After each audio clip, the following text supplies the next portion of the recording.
My son testified against me for 40 minutes and never once spoke my name. He called me the former operator.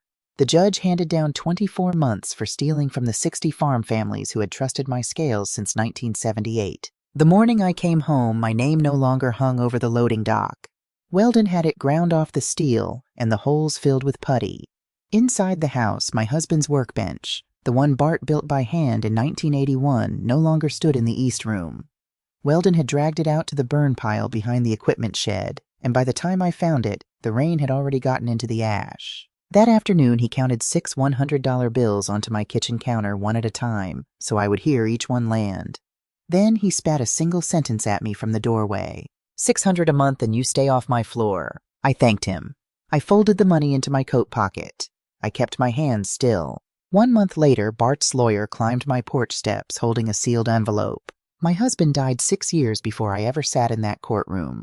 The trust he set up required his lawyer to deliver this envelope on the day the company left our family, and not 1 day sooner. Amos had carried it for 9 years and never learned what it held. Neither of us understood what he had signed his name to. What my husband wrote in there did not stop at my son. It ran back 9 years. It ran through a purchase option, a stranger recorded against my land. 14 months before my trial ended, through 3 federal license renewals with a false name on them, and through the signatures those farm families were already giving away without reading. Every person who has read that page since has asked me the same question. Not what my son took from me. What my husband knew. I read it 3 times, standing up. Then I set it down, called Amos back into the kitchen, and asked him to say the date out loud. When he did, I understood that I had been convicted of a crime that began 7 years before anyone accused me of it, and that the only man who could have stopped it had gone to his grave holding the proof in a bank box he never told me about. But I am ahead of myself. Let me go back to the morning they opened the gate. It was the 9th of April 2026, and the snow in Ypsilanti had gotten to that stage where it stops being snow and becomes something the ground has to survive. Gray slush in the gutters. Grit on everything. The kind of April morning that makes you understand why people leave Michigan and why the ones who stay never quite explain it to anyone. I walked out of Women's Huron Valley at 8 in the morning, wearing the navy wool coat I had worn to sentencing. It had fit me then. 2 years on state food and a rage I could not put down anywhere had taken enough off me that the coat now hung the way a coat hangs on a nail. The shoulders were somewhere down around my arms. I did not care. I had asked for that coat specifically at property release. I wanted to walk out in the same thing I had walked in with, so that anyone who wanted to look at me had to look at exactly what 2 years does. For 730 days I had been number 908331. In that building nobody calls you anything else, and after a while you stop waiting for them to. My family came to see me 24 times. Once a month, regular as a utility bill. I refused every single visit. The officer who handled the request slips eventually stopped asking and just brought me the form to initial. It was not pride. It was arithmetic. Behind that glass I had no papers and no way to check anything anyone told me. My son would have sat down across from me and told me a version of the world, and I would have had 30 minutes and no ability to verify a word of it, and I would have carried that version around for another 30 days.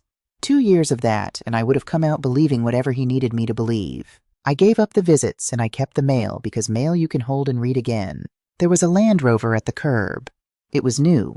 It still had the temporary registration taped inside the back window, which told me it had not been on the road 3 weeks. Behind it a man was crouching with a camera and a gray folding reflector on assignment for a business quarterly out of Grand Rapids that was preparing what it called a profile of a family enterprise in transition. My son got out of the passenger side. Weldon is 44. He has his father's height and none of his father's hands. Bart had hands you could read a work history off of split nails, a thumb that never straightened after a lug crate went over on it in 1986. Weldon's hands are soft and always have been, and I say that as a fact and not an insult because I am the one who made sure of it. I kept him off the line in the summers when he asked to work and told him his job was to get grades. Nobody did that to him but me. He came around the front of the vehicle with his arms already opening, and he timed it. He timed the opening of his arms to the photographer's position, and when he got to me, he turned us both about 15 degrees, so the good side of my face was to the lens. He put his arms around me. I let him. I stood the way you stand when someone is measuring you for something. His mouth came down next to my ear, and he said the first words he had said to me in 2 years. Stand up straight. The bank is watching. Then he stepped back and smiled at the camera and said loud enough to carry that our family had been through a very hard chapter and that we were ready to start healing. The woman came around the back of the Land Rover with the baby. Sloan Ridgely is 36. She married my son in the autumn of 2023. 6 weeks after I was arrested in a ceremony I learned about from a clipping somebody mailed me. She had the baby on her hip, and the baby was in a knit hat with a pom-pom on it. And the baby was 14 months old and had my husband's exact ears. Her name is Emerson. They call her Emmy. Sloan came right up to me and held her out. Not offered. Held her out, arms extended the way you hand a package to someone across a counter, and she held her out at the precise angle where the photographer would get all three of us and the gray brick of the prison behind. She's been waiting to meet her grandmother, Sloan said. I want to be honest about that moment because it was not what I expected. I had spent 2 years building the version of myself that would step through that gate, and in that version, I was made out of something that did not move. Then a woman put a 14-month-old child in front of me in the April cold, and every part of me that was still a person wanted to take her. I kept my hands in my coat pockets. The second I lifted my arms, that photograph existed forever, and it was worth money to people who had already taken everything else. Whatever I felt about that baby was mine. It was not going to be printed next to a quarterly earnings summary. I looked at my granddaughter for about 4 seconds, long enough to know the shape of her, and then I stepped around Sloan and walked across the lot. Behind me, my son said my name. Not mother. My name the way you say it to a dog that has gotten into the road. Augusta. I kept walking. There was a Buick parked at the far edge of the lot with a dent in the driver's door that had been there since the Obama administration. Amos Tillotson was standing beside it with his hat in his hand, which is a thing men his age do without deciding to. Amos is 69. He drafted my articles of incorporation, my husband's will, my grower contracts, and my appeal notice in that order over a period of 40 years. He has never in his life owned a suit that fit him in the shoulders. He opened the passenger door for me. I got in. The car smelled like cold coffee and the inside of a filing cabinet, and I sat down in it, and something in my chest let go by about 1/4 of an inch. Amos got in on his side and did not start the engine right away. They've been calling my office for 3 weeks about today, he said. I told them I didn't know the release date. Did you know it? Of course I knew it. He put the key in. Gus, I have to tell you some things, and I would rather tell you sitting still, but I would rather not tell you here. I looked out the windshield. Weldon was standing by the Land Rover with his phone against his ear and his other hand on the roof. Sloan had already put the baby back in the seat. Drive, I said. It is 4 hours from Ypsilanti to the Leelanau Peninsula, west on 96 through the flat middle of the state, north through Big Rapids and Cadillac, where the land finally stands up, and then the last hour over the hills with the bay on your left and the light changes. That is not a poetic observation. It comes off the water in a way it does not do anywhere else, and every grower on that peninsula will tell you it is why cherries taste right there. Amos waited until we were past Lansing before he reached into the back and put a folder in my lap. Start with the head count, he said. The first page was a payroll summary. In the summer I went in, Prendergast Cold Pack ran 210 people through the season, 88 of them year-round. The current sheet said 96 total. He didn't lay them off, Amos said. He let the seasonal roll off and never brought it back, then cut the year-round positions 1 and 2 at a time, so it never crossed the threshold that requires a notice. Who's left on the line? Doze Kimball. He came very close to walking in January. Amos passed a semi and got back over. Turn the page. The next page listed 4 buildings. Cold storage 1, 2, 3, and 4.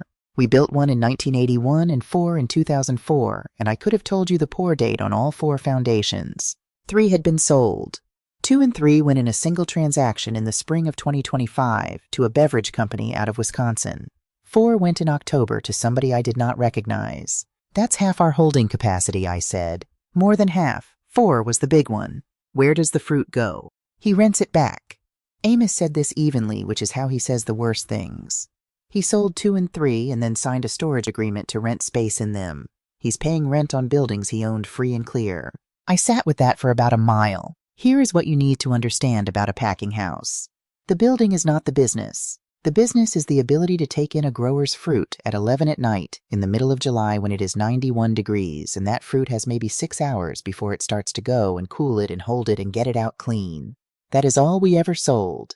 Not cherries. Certainty. Every acre of cold storage you sell a piece of somebody's certainty. The grower contracts, I said.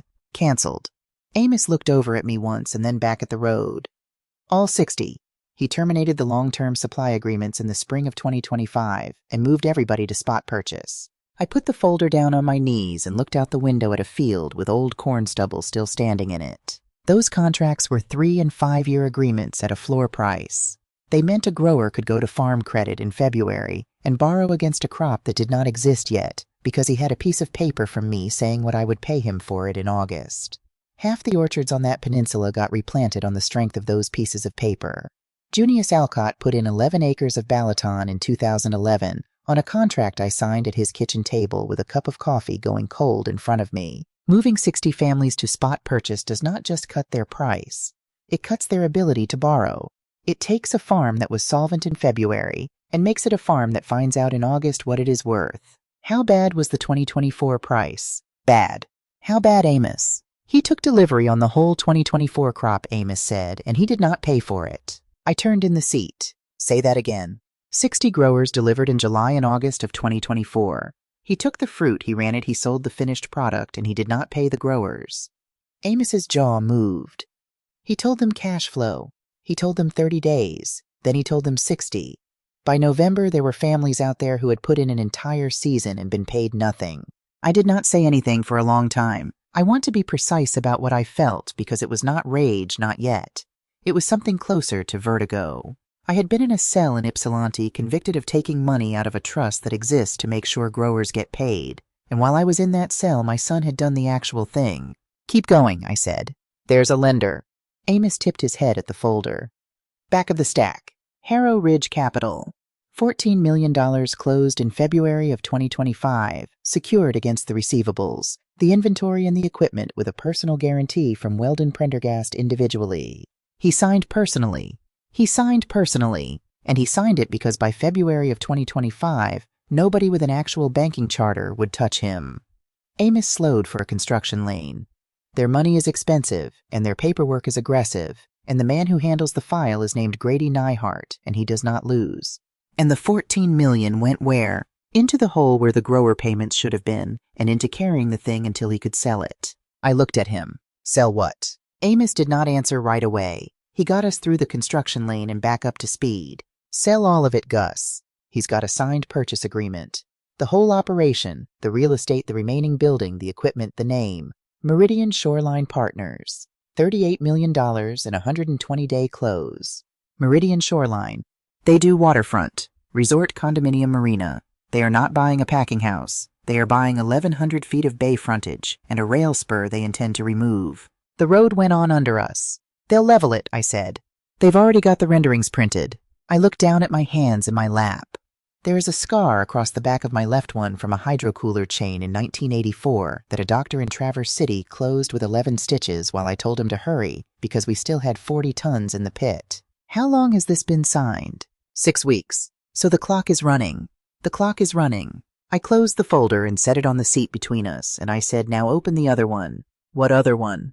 The one in your briefcase you have been not mentioning for 200 miles. He drove a while. Then he said, you'll have to tell me how you want to do this. I have been sitting on it 19 months, and I have not slept properly since the day you had me set it up. Pull off. He took the next exit and parked behind a farm supply store outside Cadillac, and he put the second folder in my hands and sat back and rubbed his eyes like a man who has just been allowed to stop carrying something. The first page was a list. 60 names. Alcott, Tillman, Boersma, Vandermolen, Hazlitt, Kruger. Every family that had delivered fruit to my dock in the summer of 2024 and not been paid for it. Next to each name was an amount. At the bottom of the column was a total. $6,241,000. Behind the list were 60 assignment agreements, each one signed, each one paid in full, at face no discount, no negotiation. Every one of them is executed, Amos said. Every one of them is funded. The last 4 cleared in February. Let me tell you how this happened, because it is the only part of this story I am actually proud of. There is a federal law called the Perishable Agricultural Commodities Act. It exists because 100 years ago, produce dealers in this country made a habit of taking a farmer's crop, selling it, and going broke on purpose before the check cleared. So Congress built a trust. When a licensed dealer takes delivery of fresh produce, that produce and the money it turns into and the receivables it turns into are all held in trust for the grower until the grower is paid. And that trust sits ahead of the secured lenders, ahead of the bank. It is one of the very few places in American commercial law where the person who grew the thing stands at the front of the line instead of the back. But it only works if the grower preserves the claim. You have to give written notice within 30 days of the payment coming due. Miss that window and the trust is gone and you are just another unsecured creditor standing in the hall. In the fall of 2024, 60 families out on that peninsula filed those notices inside the window. Every single one of them, 60 for 60. They did that because of a 78-year-old man named Junius Alcott. Junius grows tart cherries on ground his grandfather cleared. In 2009, a packing house down near Hart went under, owing him and 30 other growers something close to $2 million. And Junius watched every one of those men eat the loss because none of them had ever heard of a PACA notice. He kept the forms in a kitchen drawer for 15 years, like a man keeping a fire extinguisher he hopes never to use. In October of 2024, he took them out, got in his truck, and drove to 60 farmhouses. Junius Alcott is 78 and has one hip that is still his own. Amos was watching me read. He did it in 19 days, Amos said. He would not let me pay his fuel. I turned the page. Where did the money come from? I asked, although I knew. I wanted to hear a lawyer say it out loud because I wanted somebody besides me to have been in the room. 80 acres in Antrim County that your father left you, Amos said. Sold in November of 2024, $410,000. And the balance is Bart's life insurance. All of it. Every dollar. Yes, Gus. He turned and looked at me straight for the first time since Ypsilanti. You gave away everything you had left from inside a prison to pay other people's invoices. I bought their claims, I said. It is not the same thing. To them it is the same thing. They got paid in full at face by a stranger when nobody else in this world was going to give them 10 cents on the dollar. Half of them still don't know who did it. Good. He waited. Say the rest of it, he said. So I said the rest of it. I was convicted of converting trust assets. That is the actual charge. The state's theory was that I had taken money that belonged to growers. It was a lie, and it was a lie constructed carefully enough that 12 people believed it. And when my son sat in that box and called me the former operator, the jury believed him, and the 60 families whose fruit I had handled for 4 decades believed him too. Verna Tillman, who I taught to drive a forklift in 1991, stopped answering my letters. I had 2 years to think about how a person answers an accusation like that. You cannot answer it with a speech. You cannot answer it with an appeal brief that nobody reads.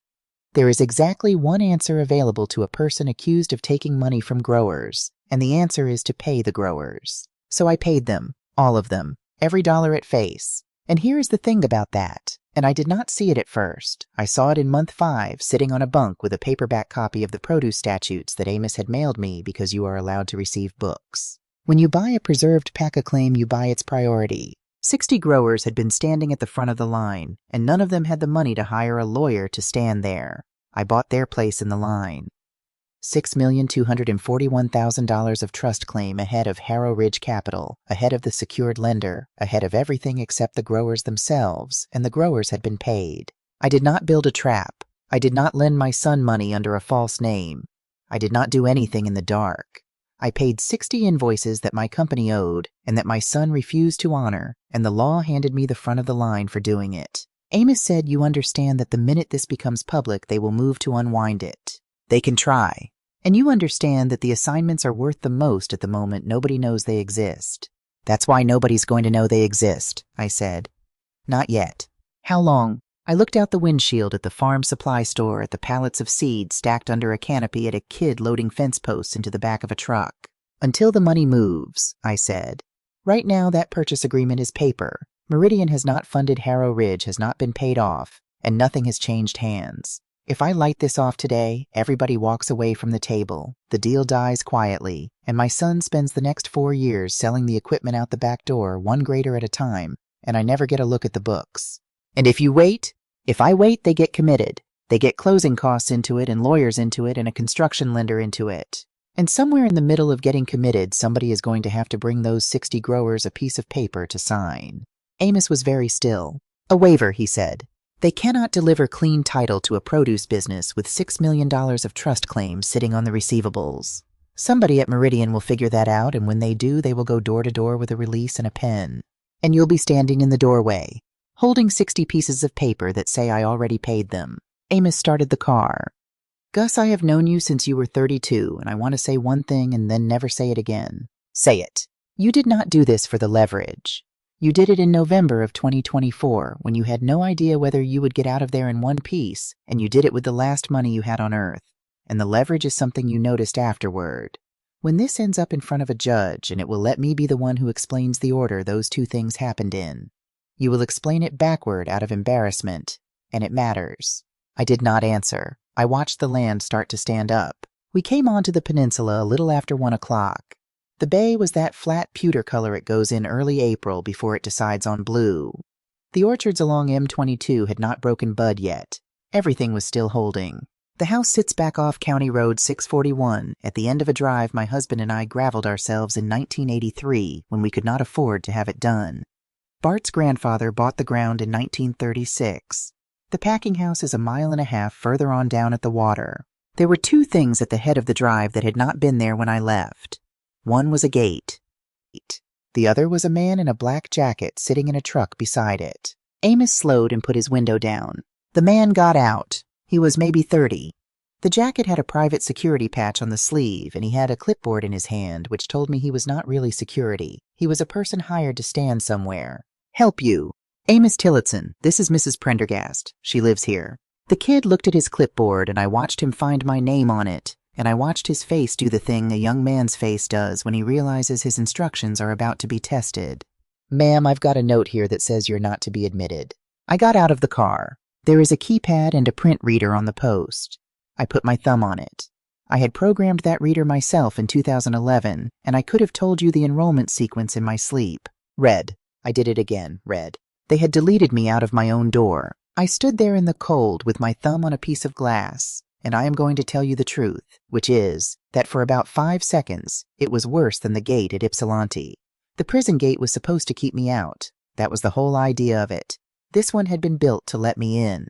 Behind me, I heard Amos say quietly, "Gus, get back in the car and let me handle it." That was when the county car came up the road. A second one came behind it, and they stopped nose to tail behind Amos's Buick. 3 deputies young with that flat, careful posture they teach you. I turned around slowly and put my hands out from my sides where they could see them. You learn that fast, and you never lose it. Ma'am, step away from the gate. I'm not armed. My name is Augusta Prendergast. I live at this address. We've got a call reporting a trespass. Up at the house, 150 yards off the front door, was open, and Sloane was standing in it with a phone in her hand. The lead deputy came around in front of me. His nameplate said Boersma, which meant he was almost certainly related to one of my growers, and I filed that away and did not use it. Do you have identification? A Michigan Corrections release card. That's what they give you. Amos was out of the car by then, moving faster than a man of 69 ought to. Deputy Amos Tillotson, attorney, this is my client. Before anybody puts hands on anybody, I'd like you to look at one document. He stopped 4 feet off and held his briefcase open in front of him. It's paper. May I hand you paper? The deputy nodded. Now in the version of this that people expect, the lawyer produces some secret clause out of a will and reads it aloud, and the police apologize and the gate swings open. That is not what happened, and I want to be exact about it because what actually happened was better. Amos handed him a certified copy of a recorded deed. In 2009, when Bart and I moved the ground into the family trust, I did not convey the whole of it. I reserved a life estate for myself in the homestead and the 5 acres around it. That is not a secret. It is not clever. It is a thing that is written on a document that was carried down to the Leelanau County Register of Deeds in Sutton's Bay on the 11th of June, 2009, and stamped and entered at Liber 1147, page 388, where it has sat in a public index for 17 years, available to anybody with $10 in an afternoon. The deputy read it. Then he read it again. Then he did the thing that made me like him. He got on his phone and called the Register of Deeds and asked them to pull Liber 1147, page 388, and read it back to him. It took 11 minutes. We all stood there in the cold. The security kid went back and sat in his truck. When the deputy hung up, he said, "Ma'am, is there a court order I should know about, anything from a judge telling you to stay off this property?" "No." He looked at Amos. "Counselor." "There is not," Amos said. "There is a woman up at that house who does not want her here. That is a different thing." The deputy handed the document back. "This is a civil matter," he said. "We're not going to arrest anybody over a recorded interest. Whoever wants her off this property is going to have to go to circuit court and get a judge to say so." He turned and looked up the drive at the open front door, and he said loud enough to carry, "Somebody needs to open this gate." Nobody moved. He said it again and added that failing to provide access was going to require him to write this up in a way that nobody was going to enjoy. And then he stood there with his hands on his belt and waited, because deputies understand that the most useful thing they own is patience. After about 90 seconds, the gate motor kicked and the arm came up. I told the deputy thank you. He said without much expression that his uncle used to haul for us, and then he got in his car and left. I walked in. I did not ride. It is a quarter-mile up that drive, and I wanted to walk every foot of it. The first thing I noticed was the windbreak. There had been a double row of Norway spruce along the south side of the drive that Bart's father planted in 1958 to keep the snow off. 9 of them were gone. Not cut. Pulled. You could see where the machine had gotten in and taken them out, root ball and all, and the holes had been filled and seeded, and there was already grass coming in, which meant it had been done at least a full season ago. You do not pull a windbreak to improve a driveway. You pull a windbreak because somebody wants a sight line to the water. The house was warm inside, and it did not smell like anything. That was the first thing. A house that has people in it smells like something.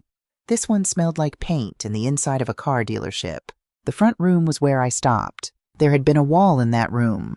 My husband started it in 1989 with a snapshot of Ollie Hazlitt in front of his loading trailer, and by the time Bart died, there were 60 of them, every family that shipped to us all in cheap black frames because Bart said fancy frames would make people feel displayed instead of remembered. There was one of Verna Tillman at 31 with a cigarette in her mouth and her hand on a forklift mast that I would have walked into a fire for. The wall was white. Freshly painted and painted well, the nail holes filled properly, which somehow made it worse. Somebody had taken care. In the middle of it on an easel was an architect's rendering. 4 buildings stepped down toward the water with balconies facing the bay, a curving pier, small figures walking small dogs. In the bottom corner it said preliminary, and along the top it said harbor line at Prendergast Point. They had kept the name. They had ground it off the loading dock and put it on a condominium. I went looking for my husband's things. Bart had a room at the east end of the house that everyone called the shop, even though it was inside and had a carpet in it. His bench was in there. He built it in the winter of 1981 out of hard maple from a mill in Kalkaska, 8 feet long, 400 pounds, with a machinist's vise on one end that his own father bought used in 1954. The room had a treadmill in it and 2 mirrors and a rack of dumbbells and a rubber floor. I went out the back door. Behind the equipment shed there is a burn pile, and there has been one in that spot since before I got here. The bench was in it. They had not burned it. Somebody had dragged it out there with a strap and a tractor. You could see the gouges in the sod where it had come across, and they had left it. It had gone through a winter. The maple had gone gray and lifted, and there was old ash worked into the grain from whatever had been burned around it, and the rain and the melt had come and gone through that ash and left it in the wood like a stain you do not get out. The vise was still bolted to the end. The jaws had frozen open with rust. I got down on my knees in the wet ash beside it. I did not do anything dramatic. I put my hand flat on the top of that bench where 40 years of my husband's forearms had polished the maple smooth, and it was rough now, and I stayed there until my knees told me to get up. 60 photographs and a bench. Those 2 things had cost my son a couple $100 of somebody's labor total. He did not take them because they were worth anything. He took them because as long as they were in that house, the house had belonged to somebody else. I got up. I walked out past the shed and across the field road toward the water because there was one more thing I had to look at, and I wanted to be done with all of it in the same afternoon. The home block is 40 acres of Montmorency on the slope running down toward the bay. Bart's grandfather put those trees in the spring of 1961. Tart cherries do not live forever, 25 or 30 years, and you replant in blocks. So you always have young ground coming and old ground going out. And that 40 had been rotated 3 times since 1961 in a pattern Bart kept in his head and then in a notebook. I came over the rise and there was nothing there. Not stumps. They had ground the stumps. The whole slope had been taken down and leveled and scraped, and you could see the tracks in the raw ground where the machine had gone back and forth in a grid to make it flat. In the middle of it there was a cluster of surveyor's stakes with pink flagging tape, and the flagging tape was going in the wind, and stapled to one of the stakes was a laminated card that said Phase 2 amenity. 40 acres. 65 years of one family's decisions about where the water sits and where the frost pockets and which slope holds heat in May. I sat down on the ground. I am 71 years old, and I sat down in the dirt on that slope with the bay in front of me going from pewter to nothing as the light came off it. I did not cry. I want to be truthful and say that I did not, and I am not proud of that. I think a better person would have. What I felt was closer to what you feel standing in a room after the furniture is gone, when you understand for the first time how small the room actually is. The money did not do it. The buildings did not do it. 3 cold storages and $14 million of somebody else's debt, and I had sat in that Buick and read all of it with my hands steady. It was the flagging tape going in the wind on a bare slope that did it. I stayed out there until my hands got bad, and then walked back up to the house. Weldon was in the kitchen, changed out of the suit, leaning against the counter with a glass in his hand. He had put on about 20 pounds since the trial, and it had gone into his face. "You made a real scene at the road," he said. "I asked a deputy to read a deed. You called the sheriff on your own family." "Your wife called the sheriff," I said. I put my thumb on a reader. He drank some of what was in the glass. Then he set it down and took a money clip out of his back pocket, and he peeled bills off it, and he laid them on the counter one at a time. He did it slowly. He did it so that each one made a sound when it came down on the granite. 6 of them. 600 a month, he said. "That's what you get, and you stay off my floor." I looked at the money. There is a thing that happens in you at a moment like that, and it has nothing to do with dignity. It is chemical. Every part of me wanted to pick those bills up and put them in his face. Here is why I did not. He wanted it. He was standing there with his weight forward, waiting for it. If I had come across that counter, we would have had a very short conversation in the front room with Sloane holding her phone up, and by Friday there would have been a petition in probate court with the words "diminished capacity" in it, and a hearing date, and my life estate would have gone to a guardian ad litem inside of 90 days. That is not paranoia. That is the ordinary machinery of this country, and it runs on exactly one fuel, which is an old woman losing her temper in front of a witness. So I picked up the $600 and I folded it and I put it in the pocket of the navy coat. "Thank you," I said. He blinked. I watched him try to find the next thing to say and not find it. It took about 4 seconds, and it was the first 4 seconds since Ypsilanti that I had actually enjoyed. "Yeah," he said. "Well, Weldon." "What?" "I want one thing." His shoulders came up. Here it comes, he thought. I watched him think it. "The key to the records basement," I said. "Under cold storage 1. My personal files are down there. Tax returns, my father's papers, the paperwork for my mother's plot. There's nothing in there that has anything to do with the company." He laughed. It came out of him in a way that was almost relief. "That's it. You want to go through a bunch of wet boxes. That's it." He went to the drawer by the back door where the keys have hung since 1979, and he took a ring off the hook, and he threw it at me underhand from 6 feet away, the way you toss something to a dog, and I caught it. "Knock yourself out," he said. "Watch the stairs. Nobody's been down there in years." He picked his glass back up and went out. I stood in that kitchen with $600 in one pocket and a key ring in the other, and what those 2 objects were worth to me at that moment was not close. I have never in my life put a listening device in a room, and there is a reason beyond the fact that it is a felony. Anything you get that way is worthless. You cannot put it in front of a judge. You cannot put it in an affidavit. And the second anybody learns you did it, every true thing you have ever said becomes suspect. What I wanted was a key to a room full of paper. I drove down to the packing house that evening. The place was dark except for the compressor shed.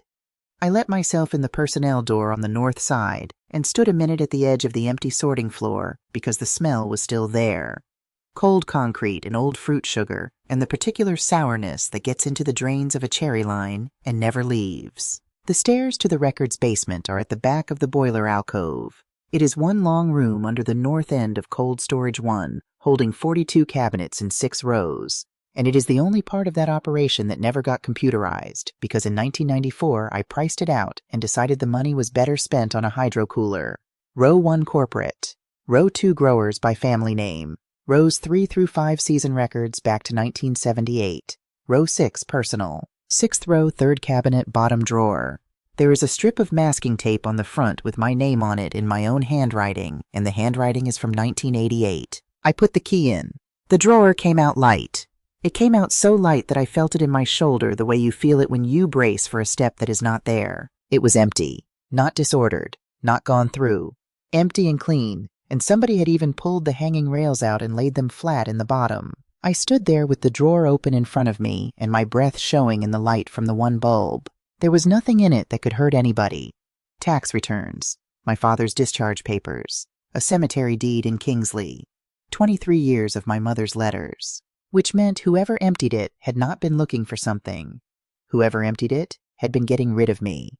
And they had done it in a basement. Nobody visits in a building. Nobody had a reason to enter, which meant that somewhere in that long, quiet stretch while I was 908331 and refusing my visits, a person walked down those stairs with a box and took my mother's letters out of a drawer with my name on it. I closed it and went back up. I did not sleep that night, and it was not grief keeping me up.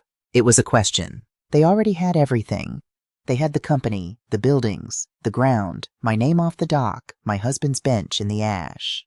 The purchase agreement was signed and the clock was running, and there was nothing on earth I could do to any of it. So what were they still afraid of? I found out 4 weeks later on the 14th of May at about 10 in the morning when Amos Tillotson came up my porch steps holding a sealed envelope in both hands, like a man carrying something hot. I did not sit down. Your husband executed his trust in December of 2016, he said. There is an article in it I have read 200 times and never understood, and I never mentioned it to you because he instructed me not to, and because I did not think it would ever come up. He turned the envelope over. The gum had yellowed and let go at one corner, and somebody had gone over it with clear tape. It says the trustee shall hold a sealed instruction unopened and deliver it to Augusta Prendergast on the date the company passes out of family control, and not 1 day before. The purchase agreement was signed on the 27th of February. The condition is met. You've had it since 2016, 9 years and 5 months. He held it out. I have never opened it. I want you to hear me say that plainly because if you ever wonder, I want the answer in your head in my voice. I took it from him. It weighed nothing. There was 1 page in it. I know my husband's handwriting the way you know a face. He wrote in a small, forward-slanted hand, and he pressed too hard so that you could always read the back of any page he wrote on. There were 3 things on it. At the top, a date, November 17, 2016. In the middle, a paragraph in legal language, and I could tell from the shape of it that he had copied it out of something Amos had drafted for him. It said that the trustee was directed to withhold or withdraw the trust's consent to any sale of substantially all the assets of the company immediately, and without further inquiry upon a finding by any court of competent jurisdiction that any officer of the company had breached a fiduciary duty. At the bottom, 1 line in his own words. Amos, if you are reading this, then I was wrong about him twice. I read it 3 times standing up. Then I went into the kitchen and put it on the counter, and I called Amos in. And I asked him to read the date out loud because I wanted to hear a man who was not me say it. November 17th, 2016, he said. I put both hands flat on the counter. My husband died on the 9th of February, 2018. That page was written 15 months before he died.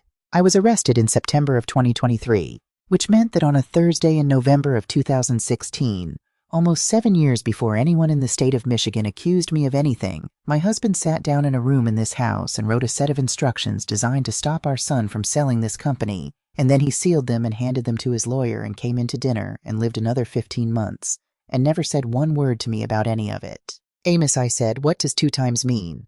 I did not answer. He says he was wrong about him twice. That's a man counting. What was the first time and what was the second time? Amos sat down at my kitchen table, then slowly the way men his age sit. Gus, he said, I've read that line for 9 years, and I always assumed it was a figure of speech. Bart never used a figure of speech in his life.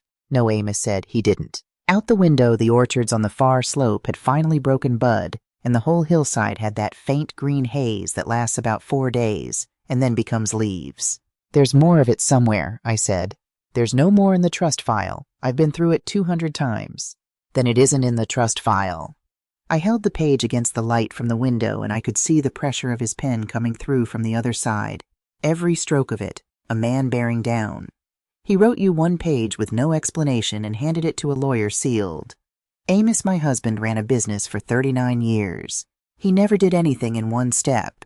He never once in his life wrote a single document about anything. Amos raised his head. Then where is the rest of it? I don't know, but he knew. In November of 2016, he already knew, and he did something about it, and whatever he did was not enough because 7 years later, I went to prison for it.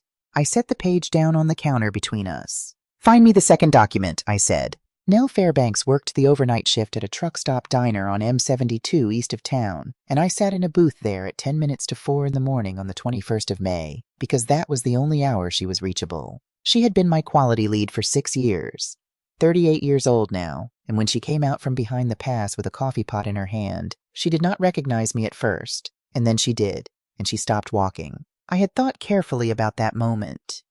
Everything about my situation gave me the ability to make a frightened woman do what I wanted. I had money she needed. I had a lawyer and she did not. I could have opened with any of it. What I said was, "I'm not asking you for anything tonight. Sit down for 4 minutes, and if you want me to leave, I'll leave." She sat on the outside edge of the seat with the coffee pot still in her hand, the way you sit when you have not decided. "They said you stole from the growers," she said. "I know what they said. I didn't believe it." She put the pot down. "I want you to know I didn't believe it, and I want you to know that didn't help you because I didn't do anything about it either." Amos slid in beside me. She looked at him and then at me. "This is Amos Tillotson," I said. "He's my lawyer, and he is here for one reason, which is that I want a witness to what I'm about to not do." I told her what I had found in the payroll summary. She told me the rest. In February of 2024, 1 month before my trial ended, 190 pallets of individually quick frozen tart cherries in Cold Storage 4 came up on a routine hold. The lot had been packed in August of 2022 and had sat through 2 summers on a compressor that had been running warm since the spring. Nell pulled samples, ran them, and wrote it up as a downgrade. Not a food safety recall. A quality downgrade from grade A to manufacturing grade, which is the difference between selling it as pie filling and selling it as concentrate feedstock. And on 190 pallets, that difference was about $400,000. Weldon asked her to re-enter the pack date. "He didn't say lie," she said. "He said the coding system had a known issue, and he needed me to correct the entry to reflect the actual pack window." That's the sentence. I wrote it down that night in my kitchen because I knew I was going to need it, and then I never needed it. "You refused." "I told him I'd correct it if he put the correction request in writing." She turned her cup around on the table. "He put my termination in writing instead. Same afternoon, 'cause listed as failure to follow reasonable instruction." "Did you tell anyone?" "I called your lawyer's office twice." She said it flatly. "The criminal one, downstate. I left my name and what I had and a number. Nobody called me back either time." Amos wrote that down. I said, "Nell, listen to me carefully. At some point in the next few months, there is going to be a subpoena with your name on it. And when there is, I want you to tell the truth about that conversation, and about that lot, and about nothing else. That's all. That's all. That's all." She looked from me to Amos. "You have money," she said. "Everybody says you sold your father's land. You could pay me for tonight, and I would not say no because my son needs dental work and I make $310 a week here." I felt Amos shift beside me, and I let him speak because I wanted her to hear it from a lawyer and not from an old woman who wanted something. "Mrs. Fairbanks," Amos said, "if she gives you $1 tonight or next month or before you ever take an oath, then the first question the other side asks you on cross-examination is how much Augusta Prendergast paid you, and the second question is when. And after that, it will not matter one bit whether what you said was true. You will have been bought, and everybody in that room will know it, including you." Nell sat back. "So the answer is no," she said. "The answer is no," I said. "And I want to tell you the rest of it, which is that when this is over, if it goes the way I think it goes, there is going to be a job. A real one with your name on a door. And I cannot offer it to you, and you cannot accept it. And if you ever hear me mention it again before you have testified, you should walk out." She was quiet for a while. Somewhere behind us, a fryer basket came up. "My son is 9, she said. "He asked me last year why we moved, and I told him Mommy got in trouble at work." "You didn't get in trouble," I said. "You got in the way." She stood up and picked the pot back up off the table, and she looked at me for a second longer than she needed to. "Send the subpoena," she said, and went back to work. We drove out at 4:30 with the sky starting to come up gray behind the hills. "That was the right thing," Amos said. "It was the only thing." "It was both." 2 days later, he sent the demand. Section 487 of the Michigan Business Corporation Act says that a shareholder of record who has held stock for at least 6 months may, upon written demand describing a proper purpose, inspect and copy the corporation's books, records of account minutes, and record of shareholders. I own 18% of Prendergast Cold Pack, and I have owned it since 1978, which is 36 times 6 months. Amos's demand ran 2 pages. The stated purpose was to evaluate the propriety of a proposed sale of substantially all assets, to determine whether officers had breached duties owed to shareholders, and to value my holding. Any one of those is a proper purpose. All three together is a hammer. Weldon's lawyers took the full statutory window and then some. First they said the demand was defective. Then they said the purpose was improper because I was a convicted felon and therefore a competitor.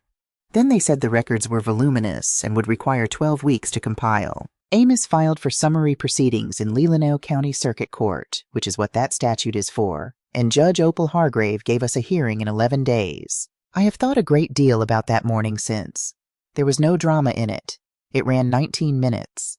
Weldon's lawyer stood up and argued that inspection would allow a hostile shareholder to interfere with a pending transaction, and Judge Hargrave, who was a small woman with a very flat delivery, asked him whether he was aware of any authority holding that a pending transaction suspends a shareholder's inspection rights, and he said he would provide supplemental briefing, and she said she did not need it. She ordered production within 14 days. Minutes, general ledger, subledgers, bank statements, the record of shareholders, the license file, and all board and officer resolutions from January 2016 forward. Amos had asked for 2016. I had told him to. That order is the single most important thing that happened in this entire story, and almost nobody who hears the story remembers it, because it is 11 pages of paper, and it does not look like anything. What it looked like was 11 bankers' boxes in a conference room in Traverse City, with a court reporter's certificate on the top of each one.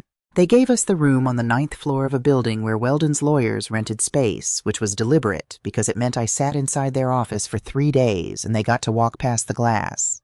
I brought a magnifying lens, a legal pad, a mechanical pencil, and a cooler with sandwiches in it, and I got there at 7 each morning, and I left when the building told me to. You do not read a ledger the way you read a book. You read it the way you read an orchard. You do not look at the trees. You look for the row where the pattern breaks. Now here is the part nobody expects, and it is the part I want on the record more than anything else in this account. The moment Amos served that demand, something happened over at the packing house that neither of us saw, and that decided everything. There is a man named Percival Latham who has run the records and the systems for Prendergast Cold Pack since 2007. He is 52. He is not a good man, and he is not a bad one. He is the kind of employee who reads the manual and follows it exactly, and has never once in 19 years done anything he was not told to do. When a corporation receives a books and records demand followed by litigation, its duty to preserve records attaches. Everybody who touches the system gets a notice telling them to stop deleting things.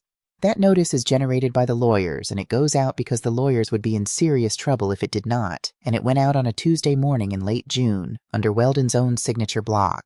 Perry Latham received it, and did what the manual said. He took a full forensic image of the production server, the mail store, the finance system, and the file shares, wrote it to 2 drives, put one in the fire safe in his office, and one in a bank box, and logged it. I did not do it because he had a conscience. He did it because he had spent 19 years learning that the only person who ever gets destroyed in these situations is the one who cannot show what he did. The day Perry Latham pushed that button, my son lost, and it would be another 4 months before anybody in the family found out. The public records took me 2 afternoons in the basement of the county building in Sutton's Bay, and they cost $22 in copy fees. The mortgage was there, of course. Harrow Ridge Capital, $14 million, recorded February 2025, with a UCC filing behind it, covering inventory receivables and proceeds. Underneath it, 4 filings down in the index was something I had not gone looking for. An option to purchase in favor of Meridian Shoreline Partners, LLC, recorded on the 19th of January, 2023. I sat in that basement with the book open in front of me on the counter, and I did the arithmetic twice because I did not trust myself. I was arrested in September of 2023. My trial ended in March of 2024. That option was recorded 8 months before anybody put handcuffs on me, and 14 months before the jury came back. Somebody had locked up my company before I was ever accused of anything. I called Amos from his parking lot. Recorded options aren't unusual, he said carefully. They are when the seller's mother doesn't know about them. Gus, an option is not proof of a conspiracy. It could be exactly what it looks like. A developer with an interest in waterfront paid a fee for the right to buy it later. Then find out when the fee was and who took it. That won't be in the Register of Deeds. No, I said. It'll be in Box 9. It was not Box 9. It was Box 9 and Box 4 together, and it took me until the middle of the 2nd week of July. Box 4 had the general ledger detail. Box 9 had the bank statements, and the reason it mattered is that Weldon's people had produced both, and the two did not agree, and they did not agree in a way that was not random. Every quarter from the fourth quarter of 2016 forward, there was a transfer out of the operating account to a vendor account that was coded in the ledger as equipment deposits, tooling, or line modification. Those are ordinary entries. A packing house buys equipment. I bought equipment for 40 years. But equipment shows up. You put in a hydro cooler, there is a hydro cooler. I had spent 3 days in that room, and I had also spent 48 years on that floor, and I could have walked through that building in the dark and told you every machine in it and the month it went in. Not one of those deposits produced a machine. I went back and started at the beginning, and I found the first one. November 17, 2006 date. $180,000. Coded as equipment deposit Kalkaska. I sat there with the ledger page in front of me and my husband's sealed page from May in my coat pocket, and the date on my husband's page was November 17, 2016. He had not found out later. He had found out that week, possibly that day. By the end of the afternoon, I had a column of them, 22 quarters. The amount started small and got confident. $6.4 million taken out of that company between November of 2016 and the summer of 2023 before a single dollar of the Harrow Ridge loan and before Meridian ever recorded a thing. My son did not lose that company gambling. He did not lose it in a bad market. He took it out $180,000 at a time for 7 years while his father was alive for 15 months of it, and his mother ran the sorting line.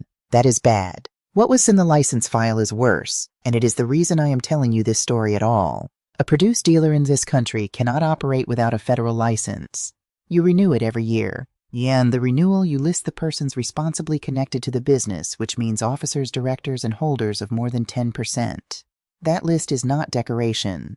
Under the federal statute, a person who is responsibly connected to a licensee that fails to pay for produce can be held personally liable and can be barred from working in the licensed produce industry. Weldon filed the renewals for 2024, 2025, and 2026. On all 3 of them, listed as an officer of Prendergast Cold Pack and responsibly connected to the business, was Augusta Prendergast. In 2024, I was an Ypsilanti. In 2025, I was an Ypsilanti. In 2026, I was an Ypsilanti until the 9th of April. He had removed my name from the loading dock and ground the holes shut and painted over my husband's wall, and he had left my name on the one document in the world where a name is a liability. Because in the summer of 2024, when he took delivery on 60 growers' fruit and did not pay for it, he created $6,241,000 of federal trust liability, and that liability does not stop at the corporation. It reaches through and lands on the individuals who are responsibly connected. And on the federal record, the person responsibly connected to Prendergast Cold Pack was a 70-year-old inmate at Women's Huron Valley who had no idea any of it was happening. He was going to sell the buildings, take the $38 million, and leave the growers $6 million standing on his mother. I want to describe what I felt, and I cannot do it accurately, so I will describe what I did instead. I got up. I told the paralegal in the hall that I needed the room for another 20 minutes. I went into the women's restroom on the 9th floor of that building, and I ran cold water over my wrists for a long time, and then I fixed my hair, and I went back in and I photographed every page of that license file twice. Then I called Amos and told him to come get me because I did not trust myself on the highway. He came. He read the renewals in the parking structure with the dome light on, and he did not say anything for a long moment, and then he took his glasses off and pressed the heels of his hands into his eyes. "Gus," he said, "I have to resign." "What?" "Not from you." He put his glasses back on. "From the trust. Bart's Trust holds 21% of the company. Amos has been the trustee since 2016. The beneficiaries of that trust are me, Weldon, and Hollis in equal shares." "You've been trustee for 9 years," I said. "I have been trustee for 9 years while nobody was fighting. The minute I take that document into a courtroom and use it against Weldon, I am a trustee acting against a beneficiary while representing another beneficiary. Every single thing I do after that is voidable. He will move to disqualify me, and he will win. And when he wins, he will get the 21% voted his way by whoever the court puts in my chair, and it will be somebody who thinks the whole family is trouble. And if you resign, then I stay your lawyer, and the probate court appoints a successor, and I lose all control over that 21%. He looked at me. "I want you to understand the size of what I am telling you. Right now I hold the block that decides everything, and I am telling you I have to hand it to a stranger. I sat there in a parking structure with photographs of a federal license file on my phone. Do it today, I said. He filed the petition for instructions on the 14th of July, and he resigned the same week, and on the 4th of August, the Leelanau County Probate Court appointed a successor trustee named Sylvester Bramhall. I met him once that month in his office in Traverse City for 26 minutes. Sylvester Bramhall is 58 years old. He wears a gray suit, and he keeps his desk absolutely bare except for whatever file he is working on, and he did not offer me coffee. Mrs. Prendergast, he said, I want to be clear about my position before you tell me anything. I represent the trust. The beneficiaries of that trust are you, your son, and your daughter equally. I owe each of you exactly the same duty. I am not on your side. I understand. I do not think you do. He folded his hands. You are going to want me to vote that 21% against the sale. I am not going to do that because you asked me to, and I am not going to do it because I think your son is a thief. I will do it if and when I am presented with something that makes it the correct exercise of my discretion, and until then I am going to sit here and be extremely unhelpful. Have you read the trust instrument? Twice. Have you read Article 9? Something moved behind his face and went away again. I have read Article 9, he said. And Mrs. Prendergast, since you have raised it, I will tell you one thing, and then I am going to ask you to leave, because a longer meeting than this one would be improper. Article 9 directs the trustee to withdraw the trust's consent upon a finding by a court of competent jurisdiction, not upon an allegation, not upon a lawyer's letter, not upon a mother's certainty. He stood up. Get me a finding, he said. I walked out of that building into the August heat, and I stood on the sidewalk for a minute, and I will tell you honestly that it was the lowest I had been since the 9th of April because Amos had been the only door in the wall, and I had just watched a stranger close it. They came for me 11 days later, and they came from two directions at once. The first was a summons and complaint. Prendergast Cold Pack Holdings, LLC, and Weldon Prendergast, v. Augusta Prendergast, Leelanau County Circuit Court seeking termination of a life estate for waste. The theory was that I had permitted deterioration of the homestead obstructed maintenance and interfered with the enjoyment of the remainder interest. Attached to it were 11 photographs of my husband's workbench lying in the burn pile presented as evidence that I was allowing debris to accumulate on the property. They dragged that bench out there themselves and then photographed it as my negligence. The second came on a Thursday afternoon on my own porch. A process server in a golf shirt handed me an ex parte personal protection order issued that morning out of Grand Traverse County. Petitioner Sloan Ridgely Prendergast. Respondent Augusta Prendergast. The petition described a course of conduct causing the petitioner to feel terrorized, frightened, and harassed, and it recited 3 incidents. On April 9th, I had approached her aggressively outside a correctional facility while she was holding an infant. On May 2nd, I had stood at the end of a driveway watching the house for an extended period. On June 18th, I had followed her vehicle from a grocery store in Sutton's Bay. The first one was a photograph opportunity she staged. The second one was me looking at a slope where 40 acres of trees used to be. The third one never happened, and I could prove it never happened because on the 18th of June I was on the 9th floor of a law office in Traverse City with a court reporter's certificate on a banker's box in front of me and 4 lawyers walking past the glass. None of that mattered on that porch. An ex parte order issues on one person's affidavit before anybody else says a word, and it was in effect the second the judge signed it. Amos came out that evening, and we sat at the kitchen table and read it 4 times. All right, he said, breathe. Now listen to what it actually says, because what it actually says is narrower than what she wanted. He ran his pen down the checked boxes. Prohibited from entering onto premises where the petitioner resides. Prohibited from approaching or confronting the petitioner and prohibited from appearing at the petitioner's workplace. She listed her workplace as the residence, Amos said. She does not work. There is no box on this order that mentions Prendergast Cold Pack, and there is no box that keeps you off company property because she has no interest in that property and could not have gotten one. So I can go to the packing house. You can go anywhere she is not. He capped the pen. Gus, hear me on this because I am going to say it once, and I want it to stay in your head like a nail. If you are ever in a room and she walks into it, you leave that room. You do not finish your sentence. You do not get your coat. You walk out the nearest door and you call me from the parking lot. Because a violation of this order is not a lawsuit. It is a warrant, and the officer who serves it does not get to consider the merits. How long until we can kill it? I filed the motion to terminate this afternoon. They have to give us a hearing inside 14 days. Then it's over in 2 weeks. Then it is set in 2 weeks, Amos said. Her lawyer will adjourn it once as of right, and it will go out to the end of September, and there is not a thing I can do about that. I was correct. They adjourned it on the 2nd of September, and the hearing went out 4 weeks, which meant that from the 20th of August until the 29th of September, I moved around Leelanau County under a court order that could put me back in custody if my daughter-in-law chose to walk into the same building I was standing in. I want you to hold that in your mind for what comes next, because the room I walked into on the 26th of August was a room she could have walked into at any second. Verna Tillman called me on a Sunday night. Verna is 66 years old, and she has 90 acres of Montmorency out on the ridge, and I taught her to drive a forklift in 1991 when her husband died, and she came to me and asked for work. She had not spoken to me since the day the verdict came in. Augusta, she said. She did not say anything else for a second. I owe you something, and I am not going to say it on a phone. Verna.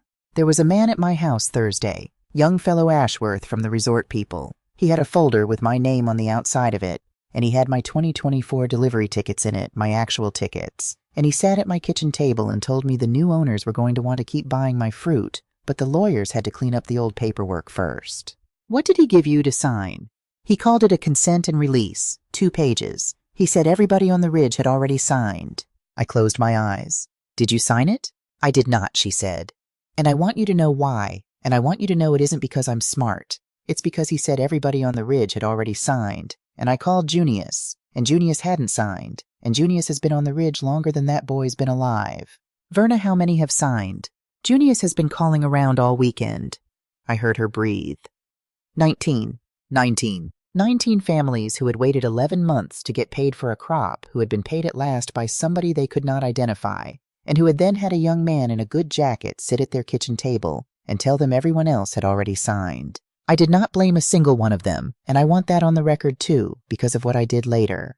There's a meeting, Verna said. Wednesday, 4 o'clock, cold storage 2.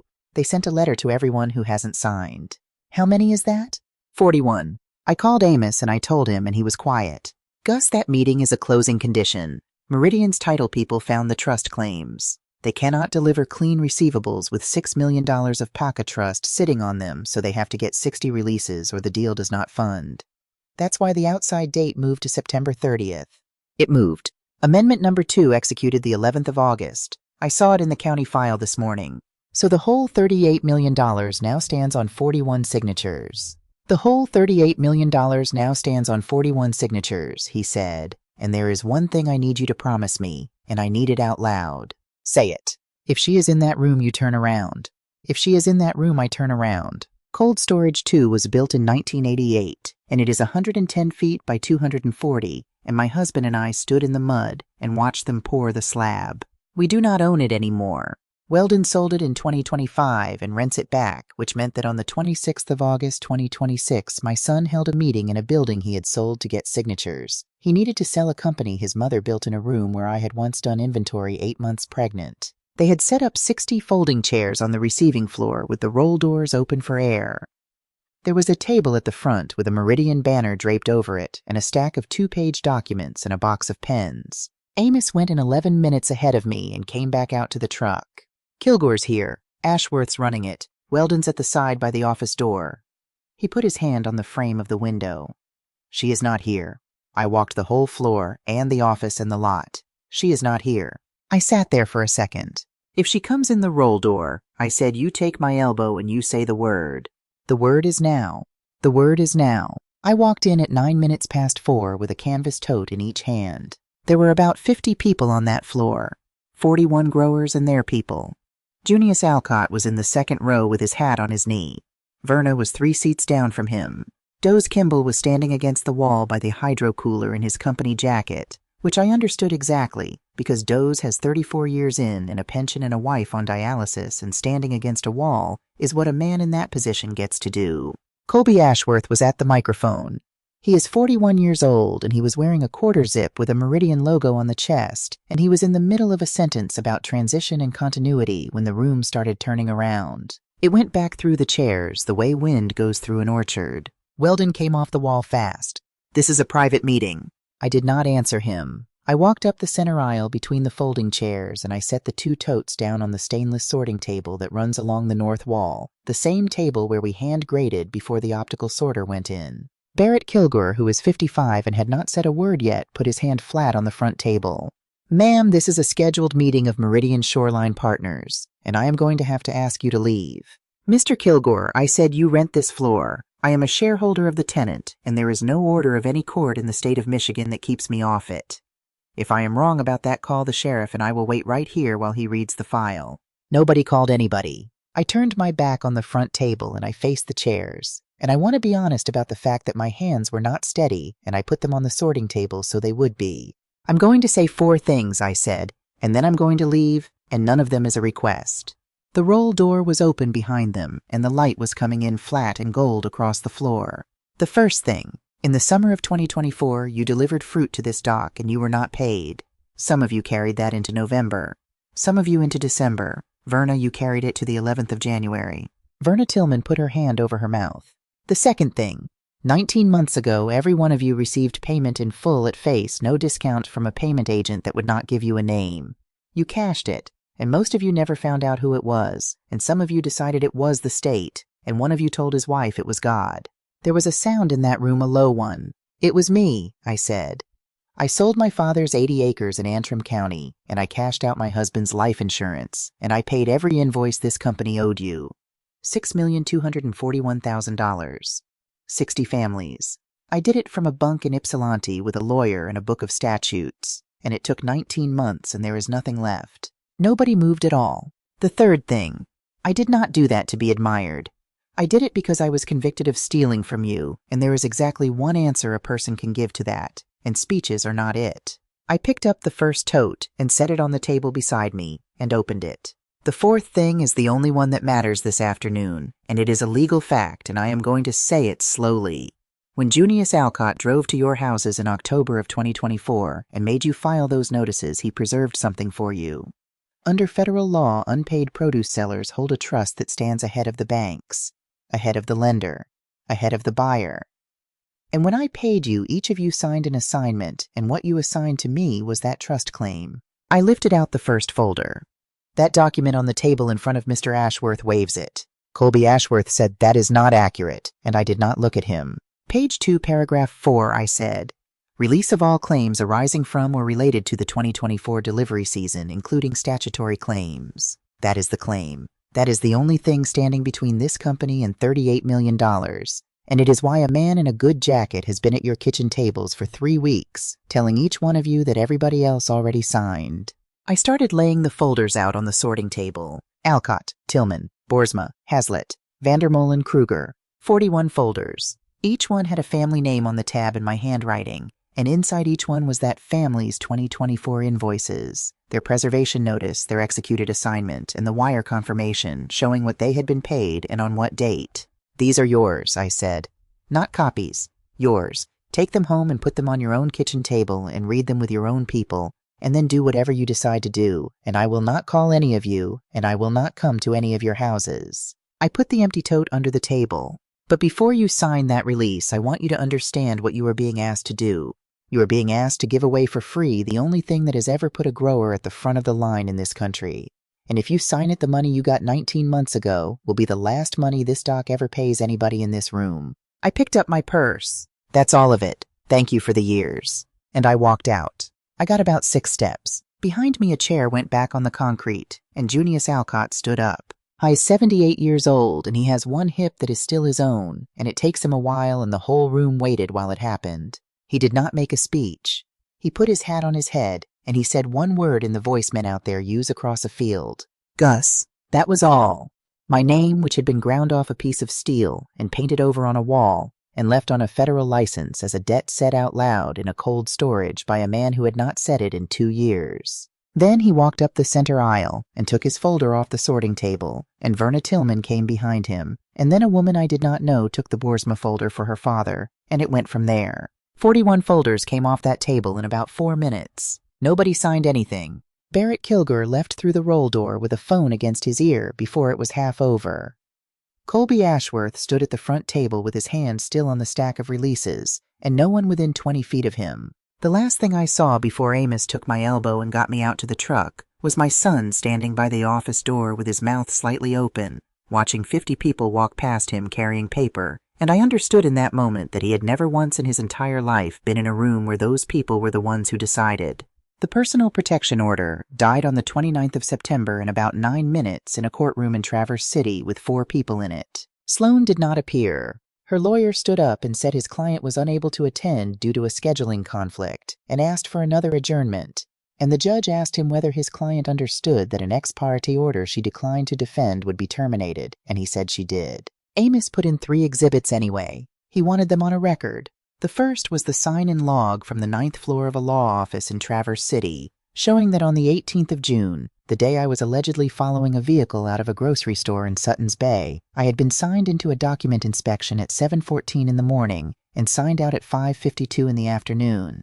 The second was the court reporter's certificate on the boxes. The third was a photograph from the 9th of April, taken by a freelance photographer on assignment, showing me standing at a curb outside Women's Huron Valley, with both hands in my coat pockets, while Sloan Ridgely held a baby out toward me. Your Honor, Amos said, the petition describes this as an aggressive approach. I would ask the court to note the position of my client's hands. The judge terminated the order and did not say anything else about it, and we walked out into the parking structure, and I sat down on a concrete curb stop next to Amos's Buick because my legs had decided to have an opinion. That's 5 weeks of my life, I said. That's the point of it, Amos said. Nobody files one of those to win. They file it to spend your September. We had already spent my September, and what we had spent it on was a lawsuit. Amos filed it on the 3rd of the month, 4 days before the Meridian meeting stopped being news out on the peninsula. Augusta Prendergast Furl Weldon Prendergast and Prendergast Cold Pack Holdings, LLC, Leelanau County Circuit Court before Judge Opal Hargrave, who already had the file. Section 489 of the Michigan Business Corporation Act is 1 paragraph long, and it is the most useful paragraph in that entire book. It says that a shareholder may bring an action on the grounds that the acts of the directors or those in control of the corporation are illegal, fraudulent, or willfully unfair and oppressive to the corporation or to the shareholder. And then it gives the court a list of things it may do about that, and the list includes ordering the corporation to do or refrain from doing an act and appointing a receiver. A receiver is a person the court puts on top of a company when it no longer trusts the people running it. That is what I asked for. I also asked for a preliminary injunction stopping the sale, and Judge Hargrave set an evidentiary hearing for the 6th of November and gave us discovery in between, and that is how a subpoena ended up on Percival Latham's desk in the 2nd week of October. Meridian did not walk away. I had thought they might. Amos had thought they might. 41 growers had gotten up out of folding chairs and carried their own paperwork out of a cold storage in front of a man in a quarter zip. And I went home that night and let myself believe for about 6 hours that the thing was over. Buyers with money already in a deal do not walk. They reprice.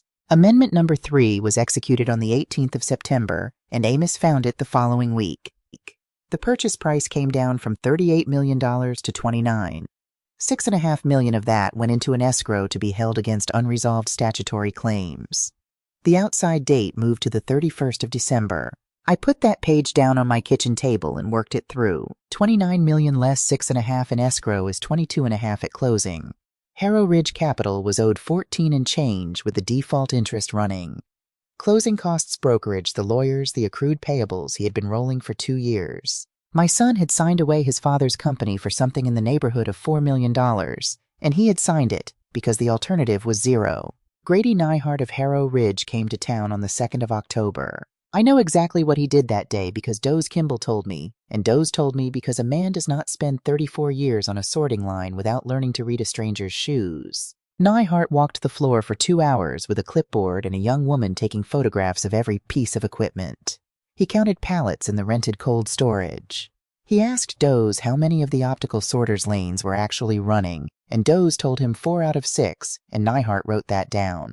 11 days later, Harrow Ridge issued a notice of default. Not acceleration, not yet. A notice which is the shot across the bow citing a material adverse change in the collateral position and a shortfall in the borrowing base and demanding cure within 30 days. Amos brought me the copy and I read it twice, and then I asked him the question I had been avoiding for a month. How much of this is me? I did not pretend to misunderstand.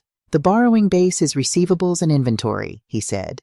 You hold $6,241,000 of trust claim that sits in front of their lien on exactly those assets. So the honest answer is that a great deal of it is you. And if I enforce, If you enforce, you take the receivables, and a packing house with no receivables cannot make payroll on the first of the month. He set his glasses on the table. Gus, I have to say this out loud once. There is a version of this where you win everything, and there is nothing left to win. 96 people work in that building. I got up and put the kettle on mostly so I would have something to do with my hands. When I was 31 years old, I said we had a bad frost in May and I could not pay the growers in August. 1986. I went out to 11 farms in 1 week and told them face to face that I was going to be late, and I told them exactly how late. And I paid every one of them by the 12th of November, and I did it by not paying myself for 6 months and by selling a truck. I remember. Bart wanted to pay the bank first. He said if the bank called the note, we would lose everything and then nobody would get anything. The kettle started to go. And I told him the same thing I'm going to tell you now. Growers get paid first. Always. Before the bank, before the lawyers, before me. And if a packing house cannot survive paying the people who grow the fruit, then it is not a packing house. It is a way of borrowing money from farmers without asking. Amos sat with that. I want to be clear, he said. You are telling me to enforce. I am telling you that when the time comes, we do not soften it to save the building. I poured. The building is not the business. It never was. I drove out to my daughter's house on the 6th of October. Hollis is 47 years old.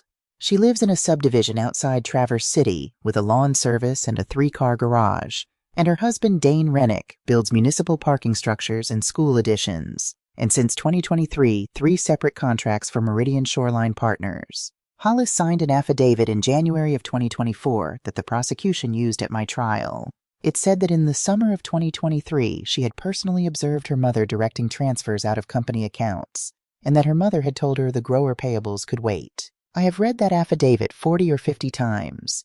It is a page and a half.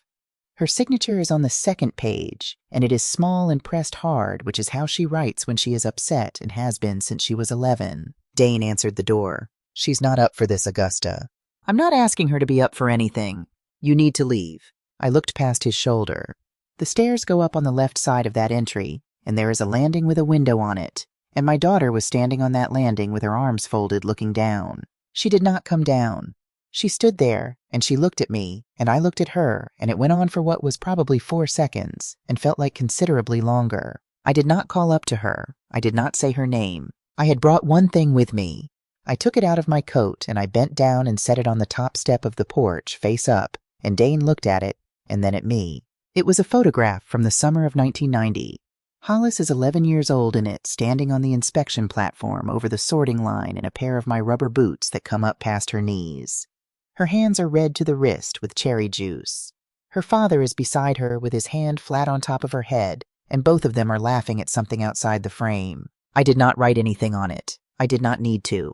I got in the car and drove home. Percival Latham produced on the 14th of October. He did not fight the subpoena, he did not move to quash, and he did not call anybody first. He delivered one of the 2 drives he had written in June with a chain of custody log and affidavit describing the imaging process and a cover letter noting that he was producing pursuant to a lawful subpoena and requesting that the corporation be notified which it was. It took a forensic vendor in Grand Rapids 9 days to process it. I was at Amos's office on the 23rd when the index came back. And I want to tell you what we were looking for, because it was not what we found. We were looking for the equipment vendor. 22 quarters of deposits coded to Kalkaska, and 11 other names and no machines, and we wanted the account they had gone into.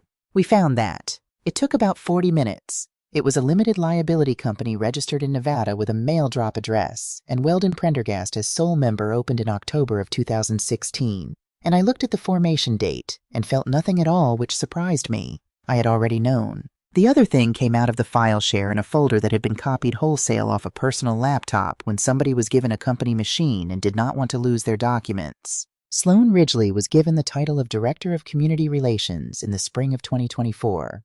It came with an email address, a laptop, and a salary of $140,000 a year for a job that has never existed at any packing house in the history of Michigan.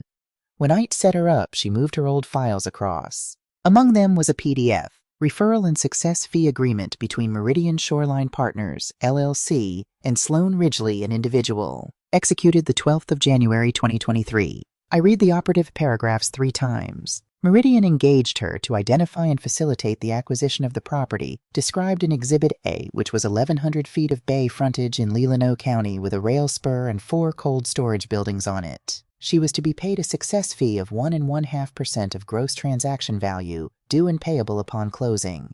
And then paragraph 9. The fee shall be forfeited in its entirety in the event that any member of the founding family of the target retains, directly or indirectly, any equity interest in the target or the property following closing. I put the page down. Meridian recorded its purchase option on the 19th of January 2023, 7 days after that signature. My son met his wife in April of 2023 at a Hospital Foundation dinner at the Park Place in Traverse City. He has told that story at every table he has sat at since. He tells it well. He says she was standing by the silent auction and she had no idea who he was. 3 months. She was hired in January to acquire that property, and in April she met the man who owned it, and in September of that year his mother was arrested, and in October he became the sole officer of a corporation whose only remaining obstacle to a sale was a 70-year-old woman with 18% of the stock and a life estate on the homestead. And paragraph 9 says that if any member of the founding family kept so much as 1 share, she got nothing at all. Amos was standing behind my chair, reading over my shoulder, and he had not made a sound in some time. Gus, he said finally, this changes what he is. Yes, I is not the architect, he is the site. I sat in that chair for a long while. Here is the thing that people expect me to have felt at that moment, and I want to correct it because I have been asked about it more than anything else in this story. They expect triumph. The daughter-in-law was a plant. The mother was right all along. There is supposed to be some satisfaction in that. What I felt was nausea, and then something worse than nausea, and it came out of a piece of arithmetic that I did not want to do and did anyway. November 17. Weldon started taking money out of that company in November of 2016. $180,000 coated Kalkaska into a Nevada shell he had opened the month before. That is 7 years before Sloan Ridgely walked past a silent auction table. Nobody made my son into what he is. Nobody groomed him. Nobody whispered to him. A professional acquirer of waterfront property came looking for a weak point in a family business in January of 2023, and she found one that had already been rotting for 6.5 years, and she did what anybody does when they find a soft board. She put her weight on it. She did not corrupt him. She hired him, and he never knew he had taken the job. I sat in Amos Tillotson's office on the 23rd of October 2026. And I understood that the 2 years I spent as inmate 908331 were a line item. Not a tragedy, not a betrayal, not the terrible cost of a mother's love turned against her. A line item in a spreadsheet in a deal, and the fee on it was 1.5%. The state of Michigan is a one-party consent state. Under Section 539C, it is not a crime to record a conversation you are yourself a participant in. I asked Amos to say that to me twice, and to write it on a piece of paper, and he did, and I put the paper in my purse and drove to Kingsley. There is a diner on the north end of Kingsley that has been there since before I was married. Bart used to take Weldon there on Saturdays when he was small because Saturday was the day I went in to do the week's paperwork, and Bart's job was to keep a 6-year-old out of my office for 4 hours. They always sat in the second booth on the window side. Weldon always had a grilled cheese and a chocolate milk, and Bart always had coffee, and never ate anything, and I know that because I asked him once and he said the point of it was not lunch. I called my son on a Tuesday and told him I wanted to talk to him alone, and I told him where, and he was quiet on the line for about 8 seconds, and then he said fine. He came in at 11:15 wearing a jacket he did not need. He had lost weight in the face since April, which is what happens to men who have started drinking earlier in the day than they used to. He sat down across from me in the second booth on the window side, and I do not think he registered which booth it was. I put my phone on the table between us, face-up screen on recording in plain sight. I did not hide it, and I did not announce it. He looked at it and looked away, which is a thing I have thought about a great deal since. "You're going to lose the hearing," I said. "That's what you called me here for." "No. The waitress came and he ordered coffee and I ordered coffee, and neither of us touched it." "I want to ask you 2 things," I said. "You can lie about both of them. I'm not going to argue with you either way." "Fantastic. When did you meet Sloan?" He blinked. It was not the question he had braced for. "What? When did you meet your wife?"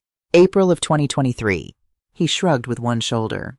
"Park Place, the hospital thing. Why?" "You're certain about that?" "Mom, I know when I met my wife. That was the first one." That is all I needed, and he handed it to me in 11 words and never felt a thing. All right, I said. Second one, I've been through the books. His face did the thing faces do when a man decides to be bored. I know you've been through the books. I paid 3 lawyers to sit there while you did it. 22 quarters of deposits with no equipment behind them. Those are legitimate capital entries. He said it smoothly. He had said it before, probably to Grady Nyhart, probably in a room with a whiteboard. Deposits get made and orders get canceled, and the money gets applied elsewhere. It's a packing house, not a bank. If you'd run this place in the last 10 years instead of running it in 1990, you'd know that. All right. I let it sit. I picked up my coffee and put it down again without drinking it, and I looked out the window at the parking lot, and I let it sit for probably 20 seconds, which is an extremely long time at a table. And my son, who cannot stand a silence, filled it. Look, he said. The Kalkaska thing was one time. It was one time and I put it back. So if that's what all this is about, you can go tell your lawyer that. I turned my head and looked at him. I didn't say Kalkaska, I said. I was still for about a second and a half. Then he reached for his coffee, and his hand was not steady, and he put it back down without picking it up. Out of 11 vendor names across 22 quarters, I had named none of them. I had said the word books and the word deposits and nothing else. He had gone straight to the first one, November 17, 2016, $180,000, which meant that of everything in 9 years of that ledger, that was the entry that lived closest to the surface of my son's mind. That is the one he thinks about. That is the one he has explained to himself. That's not what I meant, he said. I know. That's not what I meant, and you're recording this, and I want that on the record. That is not what I meant. It's on the record, I said. He got up so fast, the table moved. He got about 4 feet toward the door, and then he came back and put both hands on the back of the booth and leaned down. You were going to hand it to me, he said, and his voice had gone somewhere I had not heard it go. That's the part nobody says. It was going to be mine anyway. All of it. So what exactly did I steal? Mom, tell me what I stole that wasn't already coming to me. $6,241,000 belonging to 60 families, I said. And 2 years. He straightened up. He looked at the phone on the table. Then he walked out and let the door go, and it swung and hit the frame twice. And I sat in that booth for a while afterward with 2 cups of coffee that neither of us drank. Hollis came at 10 minutes to midnight on the 27th of October. I heard the car on this gravel, and I came down in a robe and turned the porch light on, and my daughter was standing at the bottom of the steps in the cold with a gray plastic tote in her arms, the kind you buy at a hardware store, and it was heavy enough that she had it braced against her stomach. She did not say hello. She said, "Where do you want it?" I took her into the kitchen, and she set it on the table and stood back from it with her coat still on. Inside were 42 spiral notebooks. I knew them before I touched them. My husband bought a new one every year at the drugstore in Sutton's Bay in January 79 cents, the kind with a cardboard back, and he wrote in it in pencil because he said pen made men nervous. 1994 through 2018. The Grower Books. Every family, every load, every date, every weight, every price, every payment, in Bart Prendergast's small forward slanted hand going back 32 years. What he thought of a block. Whose father was sick. Which orchard had a drainage problem on the north end and needed the price adjusted in a bad year without anybody being told it was charity. The 2018 book has 11 pages in it and stops on the 4th of January. I took them the week they arrested you, Hollis said. I did not say anything. Weldon called me on a Thursday and said he was clearing out the office and he needed help, and he pointed at a filing cabinet and said everything in there was personal papers of Dad's and it all had to go in the shredder. He said it 3 times. He said the lawyers wanted the office clean. She had not taken her coat off. And I stood there with them in my hands, she said, and it was Dad's handwriting and I could not do it. That's the whole reason, Mom. It isn't a good reason. I didn't know what they were. I didn't know they mattered. I just could not put my father's handwriting into a machine. So I put them in my trunk, and I told him I did it, and I have had them under the floor of my sewing room for 3 years. Sit down, Hollis. I'm not going to sit down. She put her hands on the back of a chair instead, and she looked at the table. He came to me in January of 2024, she said. He had a woman from the insurance carrier with him, or he said she was. He had a form and he said it was a routine loss notification, and the carrier needed a family member to attest to the operational history. He said if nobody signed it, the policy would not respond and the company would go under before the trial ended, and everybody would lose their jobs and you would come out to nothing. Did you read it? No. I made myself say this next part evenly. It was an affidavit, Hollis. It had a jurat on it. There was a notary. There was a notary, she said. In the conference room. She stamped it, and I never looked at the top of the page. And I have thought about that for 2 years and 8 months. And there is no version where I come out of it as anything other than a person who signed a sworn statement without reading it because her brother told her the family would be fine. When did you find out? July of 2024. Her voice did not change. It was in the paper.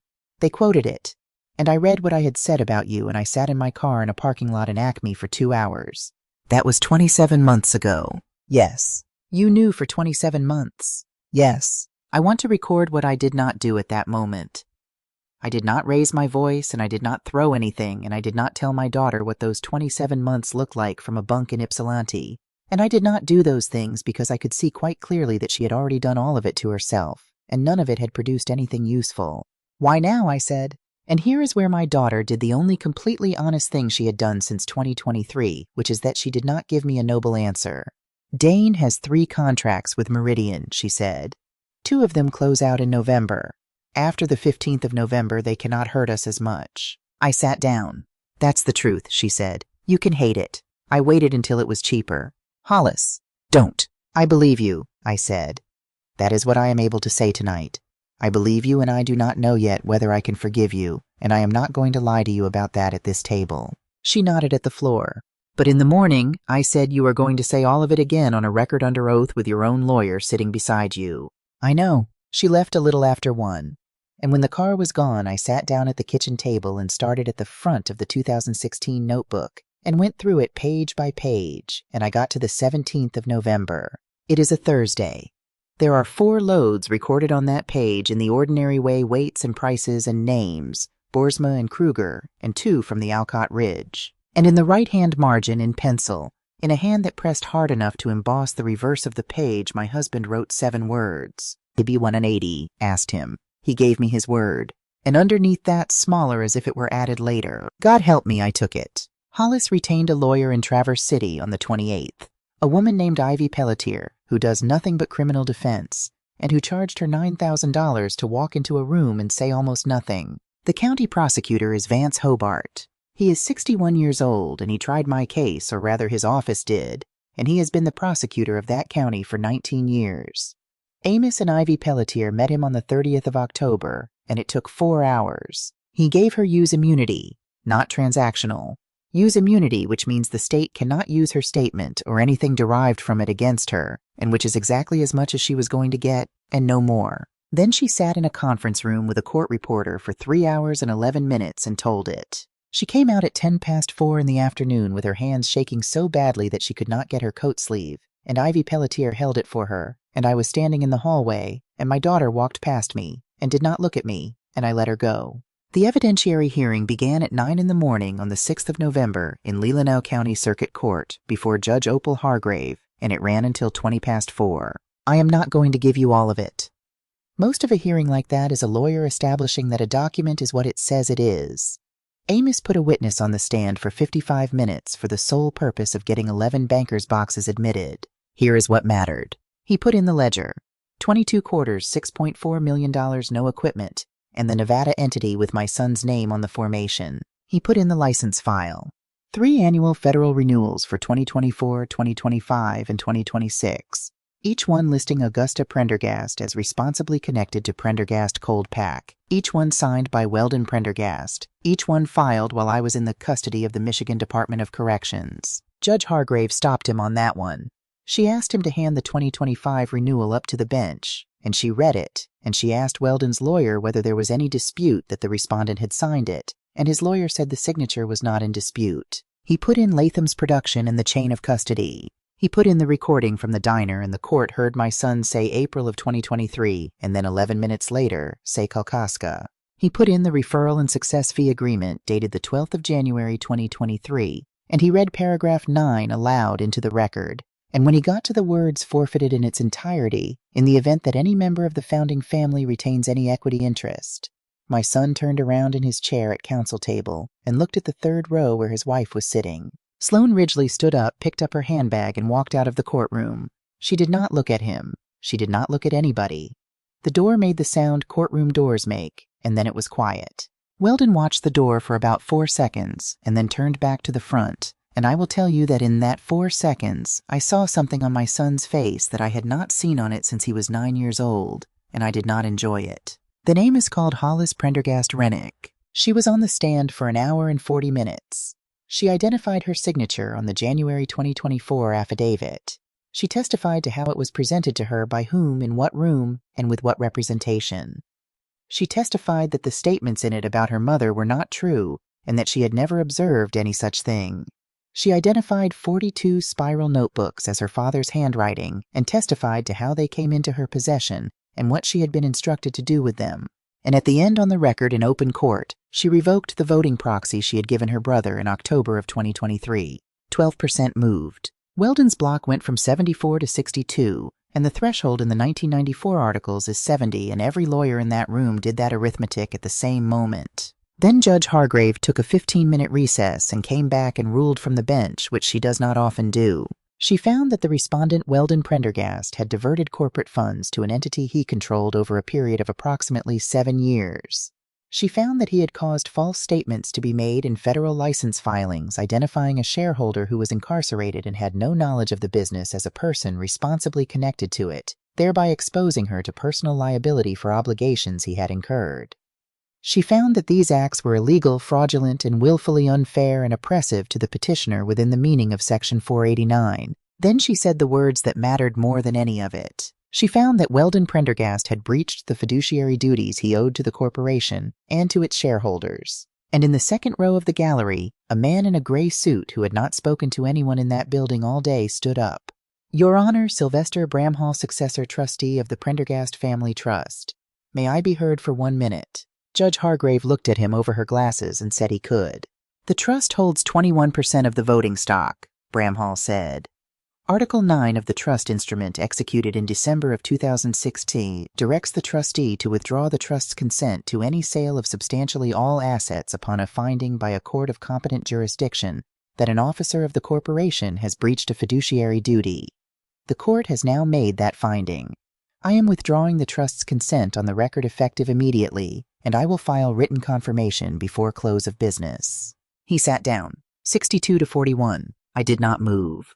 I sat in the second row of that courtroom with my hands in my lap, and I thought about a man sitting alone in a house in December of 2016 copying a paragraph out of something his lawyer had drafted and sealing it and coming into dinner. Judge Hargrave granted the preliminary injunction. No sale, no transfer, no encumbrance of any asset of Prendergast Coldpack pending further order. She appointed a receiver with full authority over operations accounts and books, and she ordered the respondent to deliver all records, credentials, and keys within 48 hours. 9 days later, the holders of 59% of the voting stock removed the board of directors by written consent. He came out to the homestead that night. I heard the truck at 11:15, and I knew from the way it stopped that he had been drinking, and I put the porch light on, and I opened the door and stood in it because there was no version of that night where I was going to let him in. He stood at the bottom of the steps with his hands hanging. Call it off, he said. It isn't mine to call off. There's a receiver. You could go to her. You could go to Hargrave tomorrow and say you made a mistake. I'm not going to do that, Weldon. He nodded for a long time like a man agreeing with something. Then he said, you know what I keep thinking about. No, 1999. I was 17 and I asked you to let me run the second shift on the freezer tunnel and you said I could shadow Doze. He laughed one syllable of it. I shadowed Doze Kimball for the whole summer. And then in 2004, I asked to take the new building, and you gave it to a man from Benton Harbor. And in 2011, I ran the whole Southern buy, and it came in 9 cents under budget, and you never said a word about it. Not one word, Mom. I stood in the doorway. I was in that building for 26 years, he said, and you never once let me be good at anything in it. There was always some part of it that was yours, and you were going to hold it until you died, and everybody in that plant knew it. And I stood next to men who called you Gus and called me Weldon. I want to tell you that I had an answer ready. I did not. I stood in my own doorway at 11:15 at night, and I could not find one single thing to say because I have been over it since, and there is a piece of it that is true. Not the part that excuses anything. There is nothing in that speech that reaches $6.4 million, or 3 federal filings, or 2 years in Ypsilanti. But there is a piece in the middle of it that is true, and I was the one who made it true, and I had never looked at it before that night, because I had never had to. "Yeah," he said, watching my face. "That's what I thought." He turned to go, and then he stopped at the bottom of the steps with his back to me. "She cleared the joint account this afternoon," he said. "Both of them. And she took Emmy to her brother's in Ohio." Then he got in the truck and drove down my driveway, and the taillights went out past the place where 9 Norway Spruce used to be. The receiver took possession of Prendergast Cold Pack on the 9th of November 2026, and one of the first things a receiver does is open everything. That is how we got the sheriff's file. Amos had asked for it twice in 2024 through my criminal lawyer and been told there was nothing further to produce. In November of 2026, he asked for it under a different caption in a civil case with a court order behind him and a receiver's authorization on the letterhead. And 11 days later, a records clerk at the Leelanau County Sheriff's Office copied 460 pages onto a drive and mailed it. It came on a Friday. Amos went through it over the weekend. He called me on Sunday night at 10 o'clock and told me to sit down before he read me anything, and I said I was 71 years old, and I would decide when I sat down, and he read it anyway. Supplemental Investigative Report Detective Sergeant Ward Cusick Badge, 411, dated the 29th of February 2024. My trial started on the 11th of March. The report is 2.5 pages. Detective Cusick had gone back to the bank's fraud unit with a second request because something in the original analysis had bothered him. The transfers the state was attributing to me had been initiated from a credentialed session inside the company network.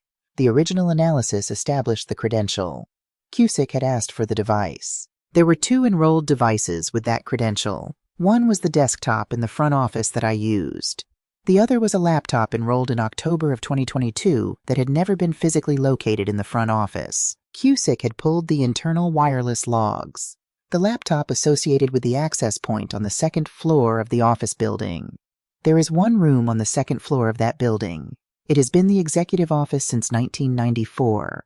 It was my husband's, and then it was mine, and after September of 2023, it was Weldon's. Cusick wrote 3 sentences at the end, recommending that the device be located and imaged prior to trial. Nobody located it, nobody imaged it, and nobody ever handed that report to my defense. I sat at my kitchen table with the phone against my ear, and Amos read it twice, and when he stopped, I asked him the only question that mattered. "Did Hobart bury it?" "No." "You're sure?" "I am reasonably sure, and I want you to hear my reasoning, because you are going to want it to be a conspiracy, and it is worse than that." Papers moved on his end. "There is a transmittal log in the file. The prosecution packet was assembled and closed on the 23rd of February. Cusick's supplemental was written on the 29th and entered into the sheriff's case management system on the 1st of March. It sat in the sheriff's file. It never crossed the street. Nobody read it. Nobody read it. Cusick assumed it went with everything else. The clerk assumed the packet was the packet. Vance Hobart tried a case with a file that had a hole in it and did not know the hole was there." Amos was quiet a moment. "Gus, in 9 days a jury took away 2 years of your life because 2 county employees in 2 different buildings each assumed the other one had done something. That is what it is. There is no villain in that particular room." I sat there for a while. "There's one more thing," I said.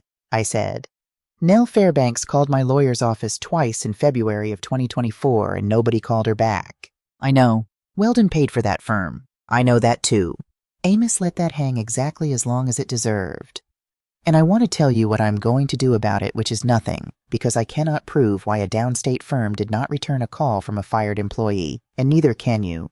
And if I put it in a brief, I hand them something to argue about instead of the 2.5 pages that actually win." He filed the motion on the 20th of November. Michigan Court Rule 6.502, Motion for Relief from Judgment. 2 grounds. Newly discovered evidence that would have made a different result probable, and the suppression of evidence favorable to the accused, which the law does not require to be deliberate. Judge Hargrave took the file.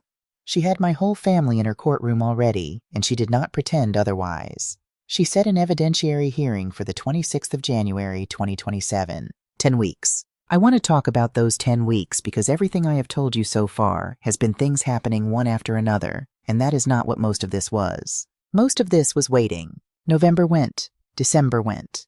It got dark at 5 o'clock, and then at 4:30. I did not read the news, and I told Amos not to send me anything unless it required a signature. I worked in Verna Tillman's greenhouse 3 days a week, potting up nursery stock for the spring, which is work you can do sitting down.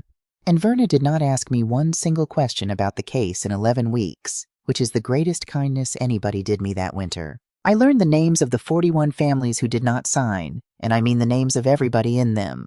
Who was married to who and which grandson was at Michigan Tech, and whose mother had gone into the place in Elk Rapids. And at night I read my husband's notebooks, 42 of them, 1994 to 2018. I started at the front and I went through them in order at the kitchen table with a mug of tea, and it took me the better part of 2 months, and I was not reading them for evidence. I was looking for this day he decided. I had the 17th of November 2016 in pencil in the right-hand margin. W180, asked him. He gave me his word. God help me, I took it. What I wanted was the page after that. The one where he wrote down what he was going to do about it. It is not in those notebooks. I went through every page of 2016 and 2017 and the 11 pages of 2018, and it is not there. After the 17th of November, the entries go back to weights and prices and names, load after load, month after month in that small, hard-pressed handwriting, all the way to the 4th of January 2018, 5 weeks before he died, when he wrote down that Junius Alcott had called about pruning and that he owed him a return call. That is the last thing my husband ever wrote. Sylvester Bramhall called me on the 4th of December. He did not sound different than he had sounded in August. He said, "Good morning, Mrs. Prendergast," and then he said he needed 40 minutes of my time, and that he would prefer I bring my attorney. "Am I in trouble?" "No," he said, "but I do not want to be alone in a room with you when you read something." A successor trustee's first obligation is to marshal the assets of the trust. That means you do not take anybody's word about what the trust owns. You inventory it yourself. Bramhall had spent 4 months doing that, which is an absurd amount of time to spend on a trust with 5-line items, and it is exactly what a man like that does. Schedule B of the Prendergast Family Trust, executed in December of 2016, lists among the trust property a safe deposit box at a bank in Sutton's Bay, Box 214, opened the 9th of December 2016, annual rental paid from the trust account by automatic debit. Contents as reported by Settler Papers. Amos had been the trustee for 9 years. He had paid that rental fee 9 times. He had never opened it because Bart had told him in 2016 that it held copies of documents Amos already had, and Amos had believed him, and that is the entirety of the failure, and I do not hold it against him, and I never will. Bramhall did not believe anybody about anything. He got a court order, took a bank officer and a witness with him, and opened Box 214 on the 2nd of December 2026, and inventoried the contents on a form. There was one item in it. A sealed envelope 9 inches by 12, addressed in my husband's handwriting to Augusta R. Prendergast. Bramhall brought it to his office in a plastic sleeve and put it on his bare desk and slid it across to me, and then he stood up. "I will be in the hall," he said. "Take as long as you need." There were 11 pages. I am going to tell you what was in them, and I am going to do it in order, because that is how he wrote it, and he wrote it that way for a reason. The first 2 pages are about the 17th of November 2016. He had been reconciling the equipment account because the auditor had flagged a deposit. He found $180,000 gone to a name he did not recognize, and he pulled the wire, and the receiving entity had been formed in Nevada 5 weeks earlier, and my son's name was on the formation. He called Weldon into the office on the 2nd floor and shut the door and asked him. Weldon told him it was a bridge, something with a partnership. Something that was going to come back inside 90 days, something he had done because he did not want to bother anybody with it. Bart asked for a reconciliation in writing by the 1st of December. He never got it. The 3rd page is 1 paragraph long, and it is the paragraph that took the floor out from under me. He wrote that this was the 2nd time. The 4th, 5th, and 6th pages are about the summer of 2004. We built Cold Storage 4 in 2004. It was the biggest thing we had ever done, $4.6 million. And it was financed on a construction draw, and my husband administered the draws because he was better with contractors than I was. Weldon was 22 years old. He had finished school and come home, and he wanted the new building, and he asked me for it in front of Doe's Kimball in the break room, and I told him I was giving it to a man from Benton Harbor who had put up 3 cold storages already, and that he could work under him for 2 years, and then we would talk. I remember exactly how his face went. I have remembered it for 22 years, and I have taken it out and looked at it and told myself I did the right thing, and every time somebody asked me whether I had been too hard on my son, I said that a business is not a birthday present. Between June and September of 2004, $39,400 came out of the construction draw account against invoices from a concrete finishing outfit that did not exist. My husband found it in October. He called our son into the office on the second floor and shut the door. Weldon was 22. He cried. He said he had done it because he had been humiliated in front of the crew and because he wanted to show he could put something together on his own, and he said he would pay it back. And my husband looked at a 22-year-old boy crying in a chair and made a decision. He put the $39,400 back into the construction account out of an inheritance from his own mother that I did not know he still had. Nemade Weldon swear, and he did not tell me. The 7th and 8th pages are why. He wrote that he decided in October of 2004 that it was a young man's mistake that a father's job in that moment was to give a son the chance to not be defined by the worst thing he had done at 22, and that if he told me I would never look at Weldon the same way again as long as I lived, and he was not wrong about that. Then he wrote that he intended to tell me after the season, then after the holidays. Then he wrote that a year went by, and that the longer it went, the harder it got, and not because of Weldon, because of me. He wrote that in 2005 I turned down Weldon for the Southern buy, and in 2007 I put another man over the freezer line. And in 2011, when Weldon brought the Southern buy in 9 cents under budget, I said nothing, and that every single time he watched me make one of those decisions, he was watching me make it with half the facts, and he knew it. And he sat at our kitchen table every night for 12 years and said nothing. He wrote that by 2016, the thing he could not confess was not what our son had done in 2004. It was that he had watched me be a certain kind of mother for 12 years and let me think it was my own judgment. The 9th and 10th pages are about what he did instead. On the 9th of December 2016, he went to Amos Tillotson and restated the trust, and he wrote Article 9, and he wrote it exactly the way an engineer builds a shutoff. A finding by a court of competent jurisdiction that an officer has breached a fiduciary duty, and the trust's consent comes out automatically, and no living person has to have the courage to do anything. Then he wrote a 1-page instruction to be opened when the company left the family, so that whoever was standing there at the end would know what to do. Then he sealed 11 pages into an envelope with my name on it, and put it in a bank box and told his lawyer it held copies. He wrote, and I am giving you this the way he wrote it, because I have it in front of me, and I am not going to improve on it. I have told myself for 2 years that I am waiting for the right moment. I am not waiting. I am afraid. I am 67 years old, and I have been married to this woman for 38 years, and I am afraid to tell her what I did in 2004, and everything else in this letter is a very expensive way of not doing it. I was not sick when he wrote that. The diagnosis came in the spring of 2017, 4 months later, and he had 14 months after that, and he never opened the subject again. The 11th page is to me, Just. If you are reading this, then all of it failed, and the paragraph I wrote instead of talking to you did not hold, and I am sorry. I built a machine because I could not open my mouth. I told myself the machine would protect you, and you would never have to know any of it. But a machine does not decide anything, it only goes off after, and somebody has to be standing there when it does. And I have understood for some time now that it was always going to be you. I chose your peace over your safety.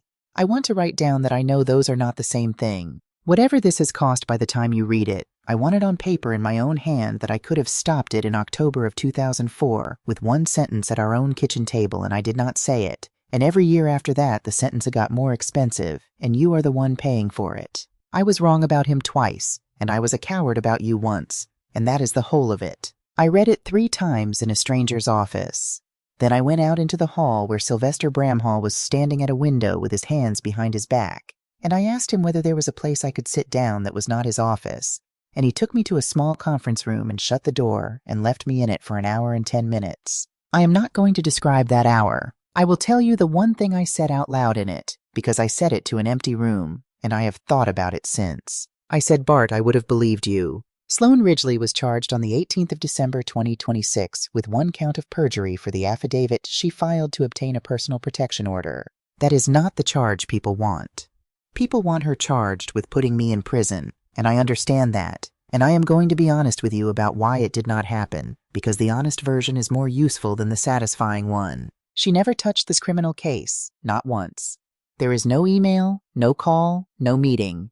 She was hired in January of 2023 to acquire a piece of waterfront. She attached herself to the man who owned it, and she stood at a distance and let him do every single thing himself.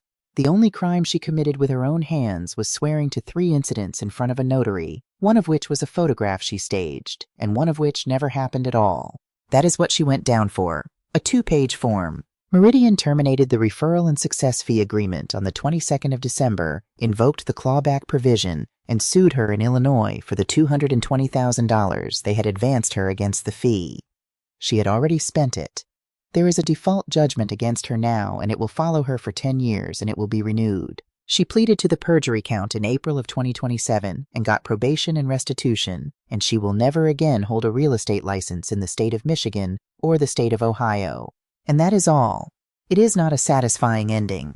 It is what actually happens to people who are careful. There is one more thing, and I want it in this account. Emerson Prendergast is my granddaughter, and she is 2.5 years old now, and she lives in Ohio with a woman I have described to you at some length. I did not file for grandparent visitation. I could have. Michigan has a statute, and I had lawyers, and I had by that point the sympathy of most of the northern half of this state. And I want you to understand that I thought about it seriously for about a week. Here is why I did not. Every single thing that was done to me was done by using a person as a piece of paper. My name on a license. My daughter's signature on an affidavit she never read. A baby held out at a curb in front of a photographer to make a picture that would move a stock price. I was not going to be the fourth one. In January of 2027, I funded an irrevocable education trust for Emerson Prendergast with Sylvester Bramhall as trustee. And I put a letter in the file to be given to her when she is 18, and it says who I am and what happened, and that the door is open and it does not say one word about her mother. Then I closed it, and I have not opened it since. The 26th of January 2027 was 10 degrees with a wind off the bay, and I had 2 hearings that day. The first was at 9 in the morning in a conference room on the 4th floor of a federal building in Traverse City by video before a hearing officer of the PACA Division of the United States Department of Agriculture. I want to explain what was actually at stake in that room because it was not my son. Weldon's federal license had already been suspended by the receiver's disclosure. The proceeding that morning was about who was responsibly connected to Prendergast Cold Pack during the years in which 60 families delivered fruit and were not paid, and the reason that mattered is that under federal law, a responsibly connected person is personally liable for that trust obligation and can be barred from the industry for it. $6,241,000. And on the 2024, 2025, and 2026 license renewals listed as an officer of that company and responsibly connected to it was Augusta Prendergast. I had bought those 60 claims myself. If that determination went the other way, I would have been the person federally responsible for the debt I had already paid out of my own pocket.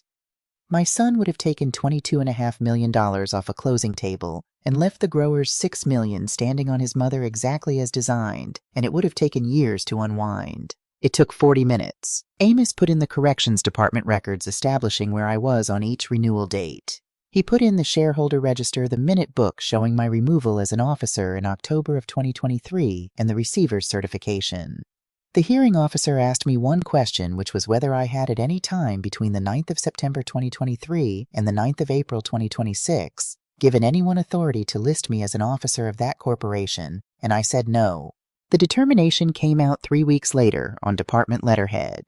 Augusta R. Prendergast was not responsibly connected to Prendergast Cold Pack at any time on or after the 9th of September 2023. The renewals were false. Weldon Prendergast was responsibly connected individually liable for the trust obligation, and the license was revoked. The employment restriction is in the statute, and it is 1 year, and in the second year, he may work for a licensee only if a surety approved by the department will bond him. His lawyer explained the rest of it to him in the hallway that morning, and I happened to be standing 11 feet away, and I heard it, and I am going to put it here because it is the actual sentence. No surety in this country is going to write a bond on a man awaiting sentencing for embezzling $6.4 million.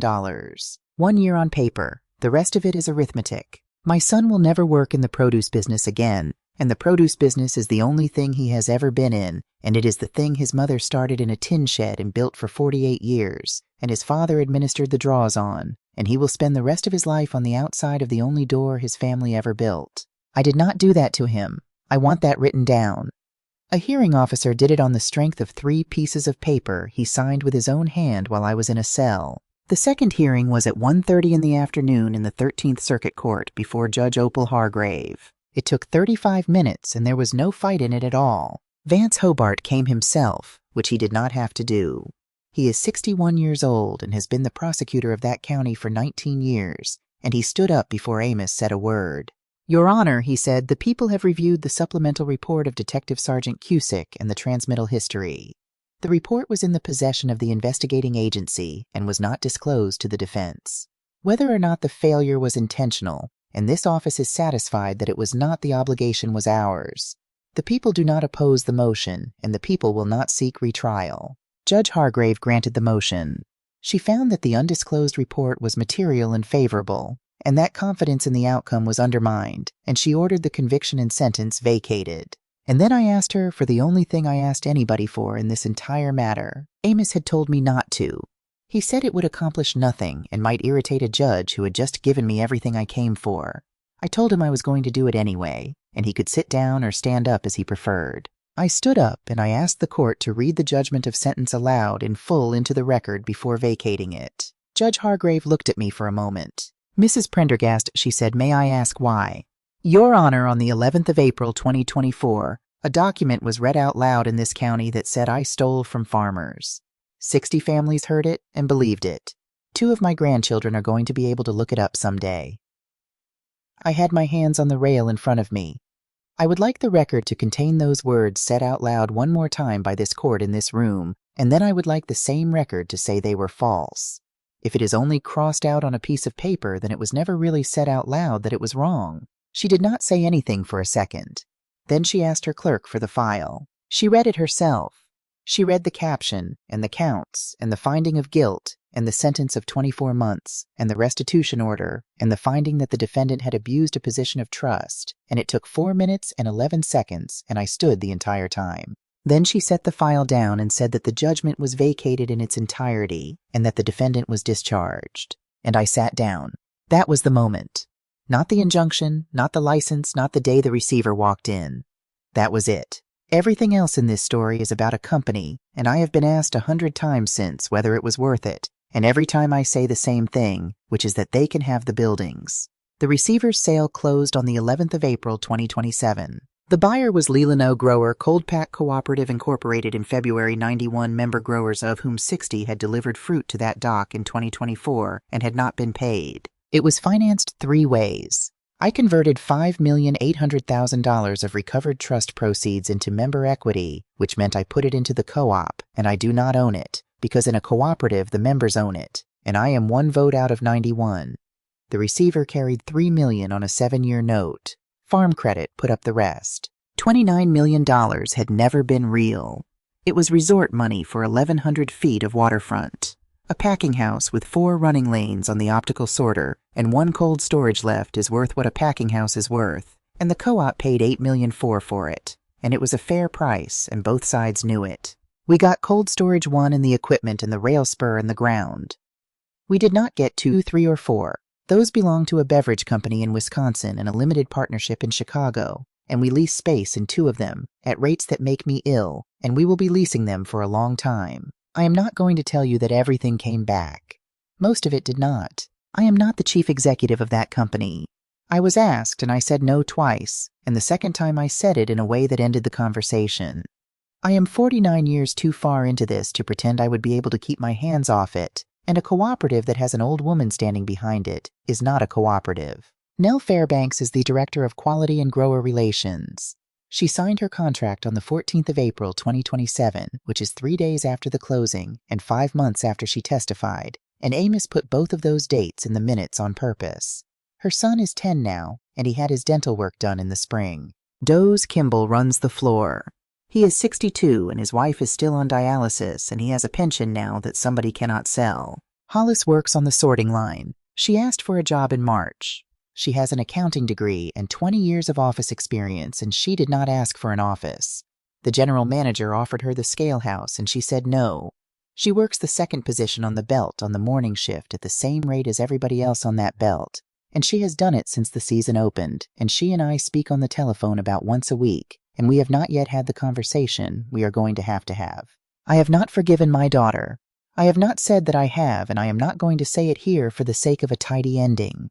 What I have done is answer the phone every time she calls, and I intend to keep doing that, and I think it is possible that in 5 or 6 years, those 2 things will have turned into the same thing. Junius Alcott planted the home block in the 2nd week of May 2027. 40 acres Montmorency on Mahaleb rootstock, 1,200 trees on the slope where his neighbor's grandfather planted them in 1961 and where a machine took them out in a grid 2 years ago. He would not let the co-op pay for the trees. He got the local nursery to sell them at cost, and he ran the crew himself off a lawn chair with a whistle because of the hip. A tart cherry tree does not bear a commercial crop for 7 years. Junius Alcott is 79 years old. I stood at the top of that slope on a Thursday in May and watched an old man supervise the planting of an orchard. He has no realistic expectation of harvesting, and I did not say anything about it to him, and he did not say anything about it to me, because out there that would be an insulting thing to point out. The check from the state came in July. Michigan has a wrongful imprisonment compensation act. If your conviction is vacated on the basis of new evidence, and you did not do it, you may file in the Court of Claims and the statute pays $50,000 for each year of imprisonment. I served 2 years. The Court of Claims entered a stipulated judgment on the 9th of June 2027, and the warrant came in a state envelope with a windowed front on the 21st of July, and there was no ceremony attached to it at all. $100,000. Which is the price the legislature of this state has set on a year of a person's life, and I have opinions about that number that are not the subject of this account. I did not keep any of it. I divided it into 19 shares. 19 families signed Colby Ashworth's release in the summer of 2026. 19 families sat at their own kitchen tables with a young man in a good jacket who told them everybody else on the ridge had already signed, and they signed, and by signing they gave away for nothing a claim I had already paid them for. They were the ones who folded first. They are also every one of them, the ones who had the least room to do anything else, and I knew which ones they were going to be before the first knock, because I have known those families for 48 years, and I know exactly whose father is in Elk Rapids and whose spray bill did not get paid last year. I had the checks cut in the co-op office and mailed with no letter in the envelope. $5,263 apiece. Verna Tillman called me about it and asked me why on earth I would do that, and I did not give her a good answer, and I am not going to give you one either, except to say that I have been the person in the room who was told everybody else had already agreed, and I know precisely how much room there is in that room, and it is none. My son called me on the 4th of August 2027 from the Grand Traverse County Jail. He pleaded in June to embezzlement over $100,000 and to perjury, and he is awaiting sentencing, and the guidelines are what they are. The recording says the call is from a correctional facility and is subject to monitoring and recording, and then there is a tone, and then there was my son. "Mom, I'm here." They're saying 7 to 15. He was talking fast. The guy they gave me is a public defender with 200 files. He has not read the presentence report. I'm serious, he has not opened it. I need somebody real. I need somebody who will do the sentencing memo properly. The co-op has money, now everybody knows the co-op has money, and I am asking you for one thing, and it's a lawyer. No. Mom. No Weldon. He talked for a while. I let him. He talked about the food, and about a man in his unit, and about how his lawyer had not called him back in 11 days. And I stood at my kitchen window with the phone against my ear, and looked out at the far slope where the trees were coming in green. In June I had a copy made of my husband's 11 pages, and I sent it to him. All of it. Including 2004, including the part where his father wrote down that he sat at our table for 12 years and watched me pass over our son for jobs he might have been able to do and knew why, and never said a word. I sent it because it was his, because there is exactly one document in this world that explains my son's life to him, and I had it, and it was not mine to hold. He never mentioned it, not in that call and not in the 2 letters before it, not once. I waited for the whole of that phone call. And I want to be accurate about what I was waiting for, because it was not an apology. I have never expected an apology, and I would not know what to do with one. I was waiting for a question, any question, about Hollis who works second position on the belt, about whether the growers got planted, about Junius Alcott who taught him to prune when he was 9, about his father's handwriting, about the 11 pages, about whether his mother had done all right. It never came, and eventually he stopped. And there was that particular silence you get on a jail line. "So you're going to let me go down," he said. I had rehearsed a number of things over 11 months. Things about family and rot and what a person owes to blood. I had them ready, and some of them were quite good. I did not use any of them. "I paid your debt to 60 people, I said. I am not going to pay it to you." And I hung up. The line went dead, and the kitchen was quiet, and it was not a heavy quiet. It was the feeling of taking a pack off after a long walk. The season opened on the 11th of August, 2027. I got to the plant at 10 minutes to 5 in the morning. It was still full dark and the lot lights were on and there was fog sitting in the low ground along the rail spur the way it does in August. The line was running by 5:15. 4 lanes on the optical sorter, the same 4 because the co-op board voted in June to spend the money on grower advances instead of on the other 2 lanes, and I voted with them. I do not have a title. I have a laminated badge that says my name in the word member, the same as 90 other people, and a jacket with a co-op logo on it and nothing on the chest. I was standing at the head of the line with a cup of coffee when the first load came in. It came in off the ridge in a straight truck with the tailgate open, and the driver backed it into the receiving pit with 2 inches to spare on either side. The way you do when you have been backing into that pit since 1979, and the lugs came up the elevator, and the fruit came across the shaker into the water, and the whole building filled up with that smell. Junius Alcott got out of the passenger side with his hat on and came across the wet floor toward me at the pace he goes now. He stopped beside me, and we both looked at the belt for a while, because that is what you do. Then he said, "Morning, Gus. That is the end of what I have to tell you. People ask me what the lesson is, and I have been asked it enough now that I have stopped trying to be humble about not having one. I have exactly one thing. My husband was a good man. I want that said plainly, because everything I have told you about him is true, and he was still the best man I have ever known. He did not steal anything. He did not lie to anyone about a material fact. In October of 2004, he sat in a room with a frightened 22-year-old and he chose mercy. And in November of 2016, he chose to protect his wife from a truth he thought would hurt her. And neither of those is a wicked choice. 10,000 men would make both of them. I kept quiet for 12 years, and it cost 60 families a season, and it cost me 2 years and my name, and it cost our son the only life he was ever going to be able to live. And my husband died in his own bed at 68 years old, believing he had handled it. Silence is not peace. It is a bill, and it does not get forgiven. It only gets held, and it collects, and it is almost never presented to the person who ran it up.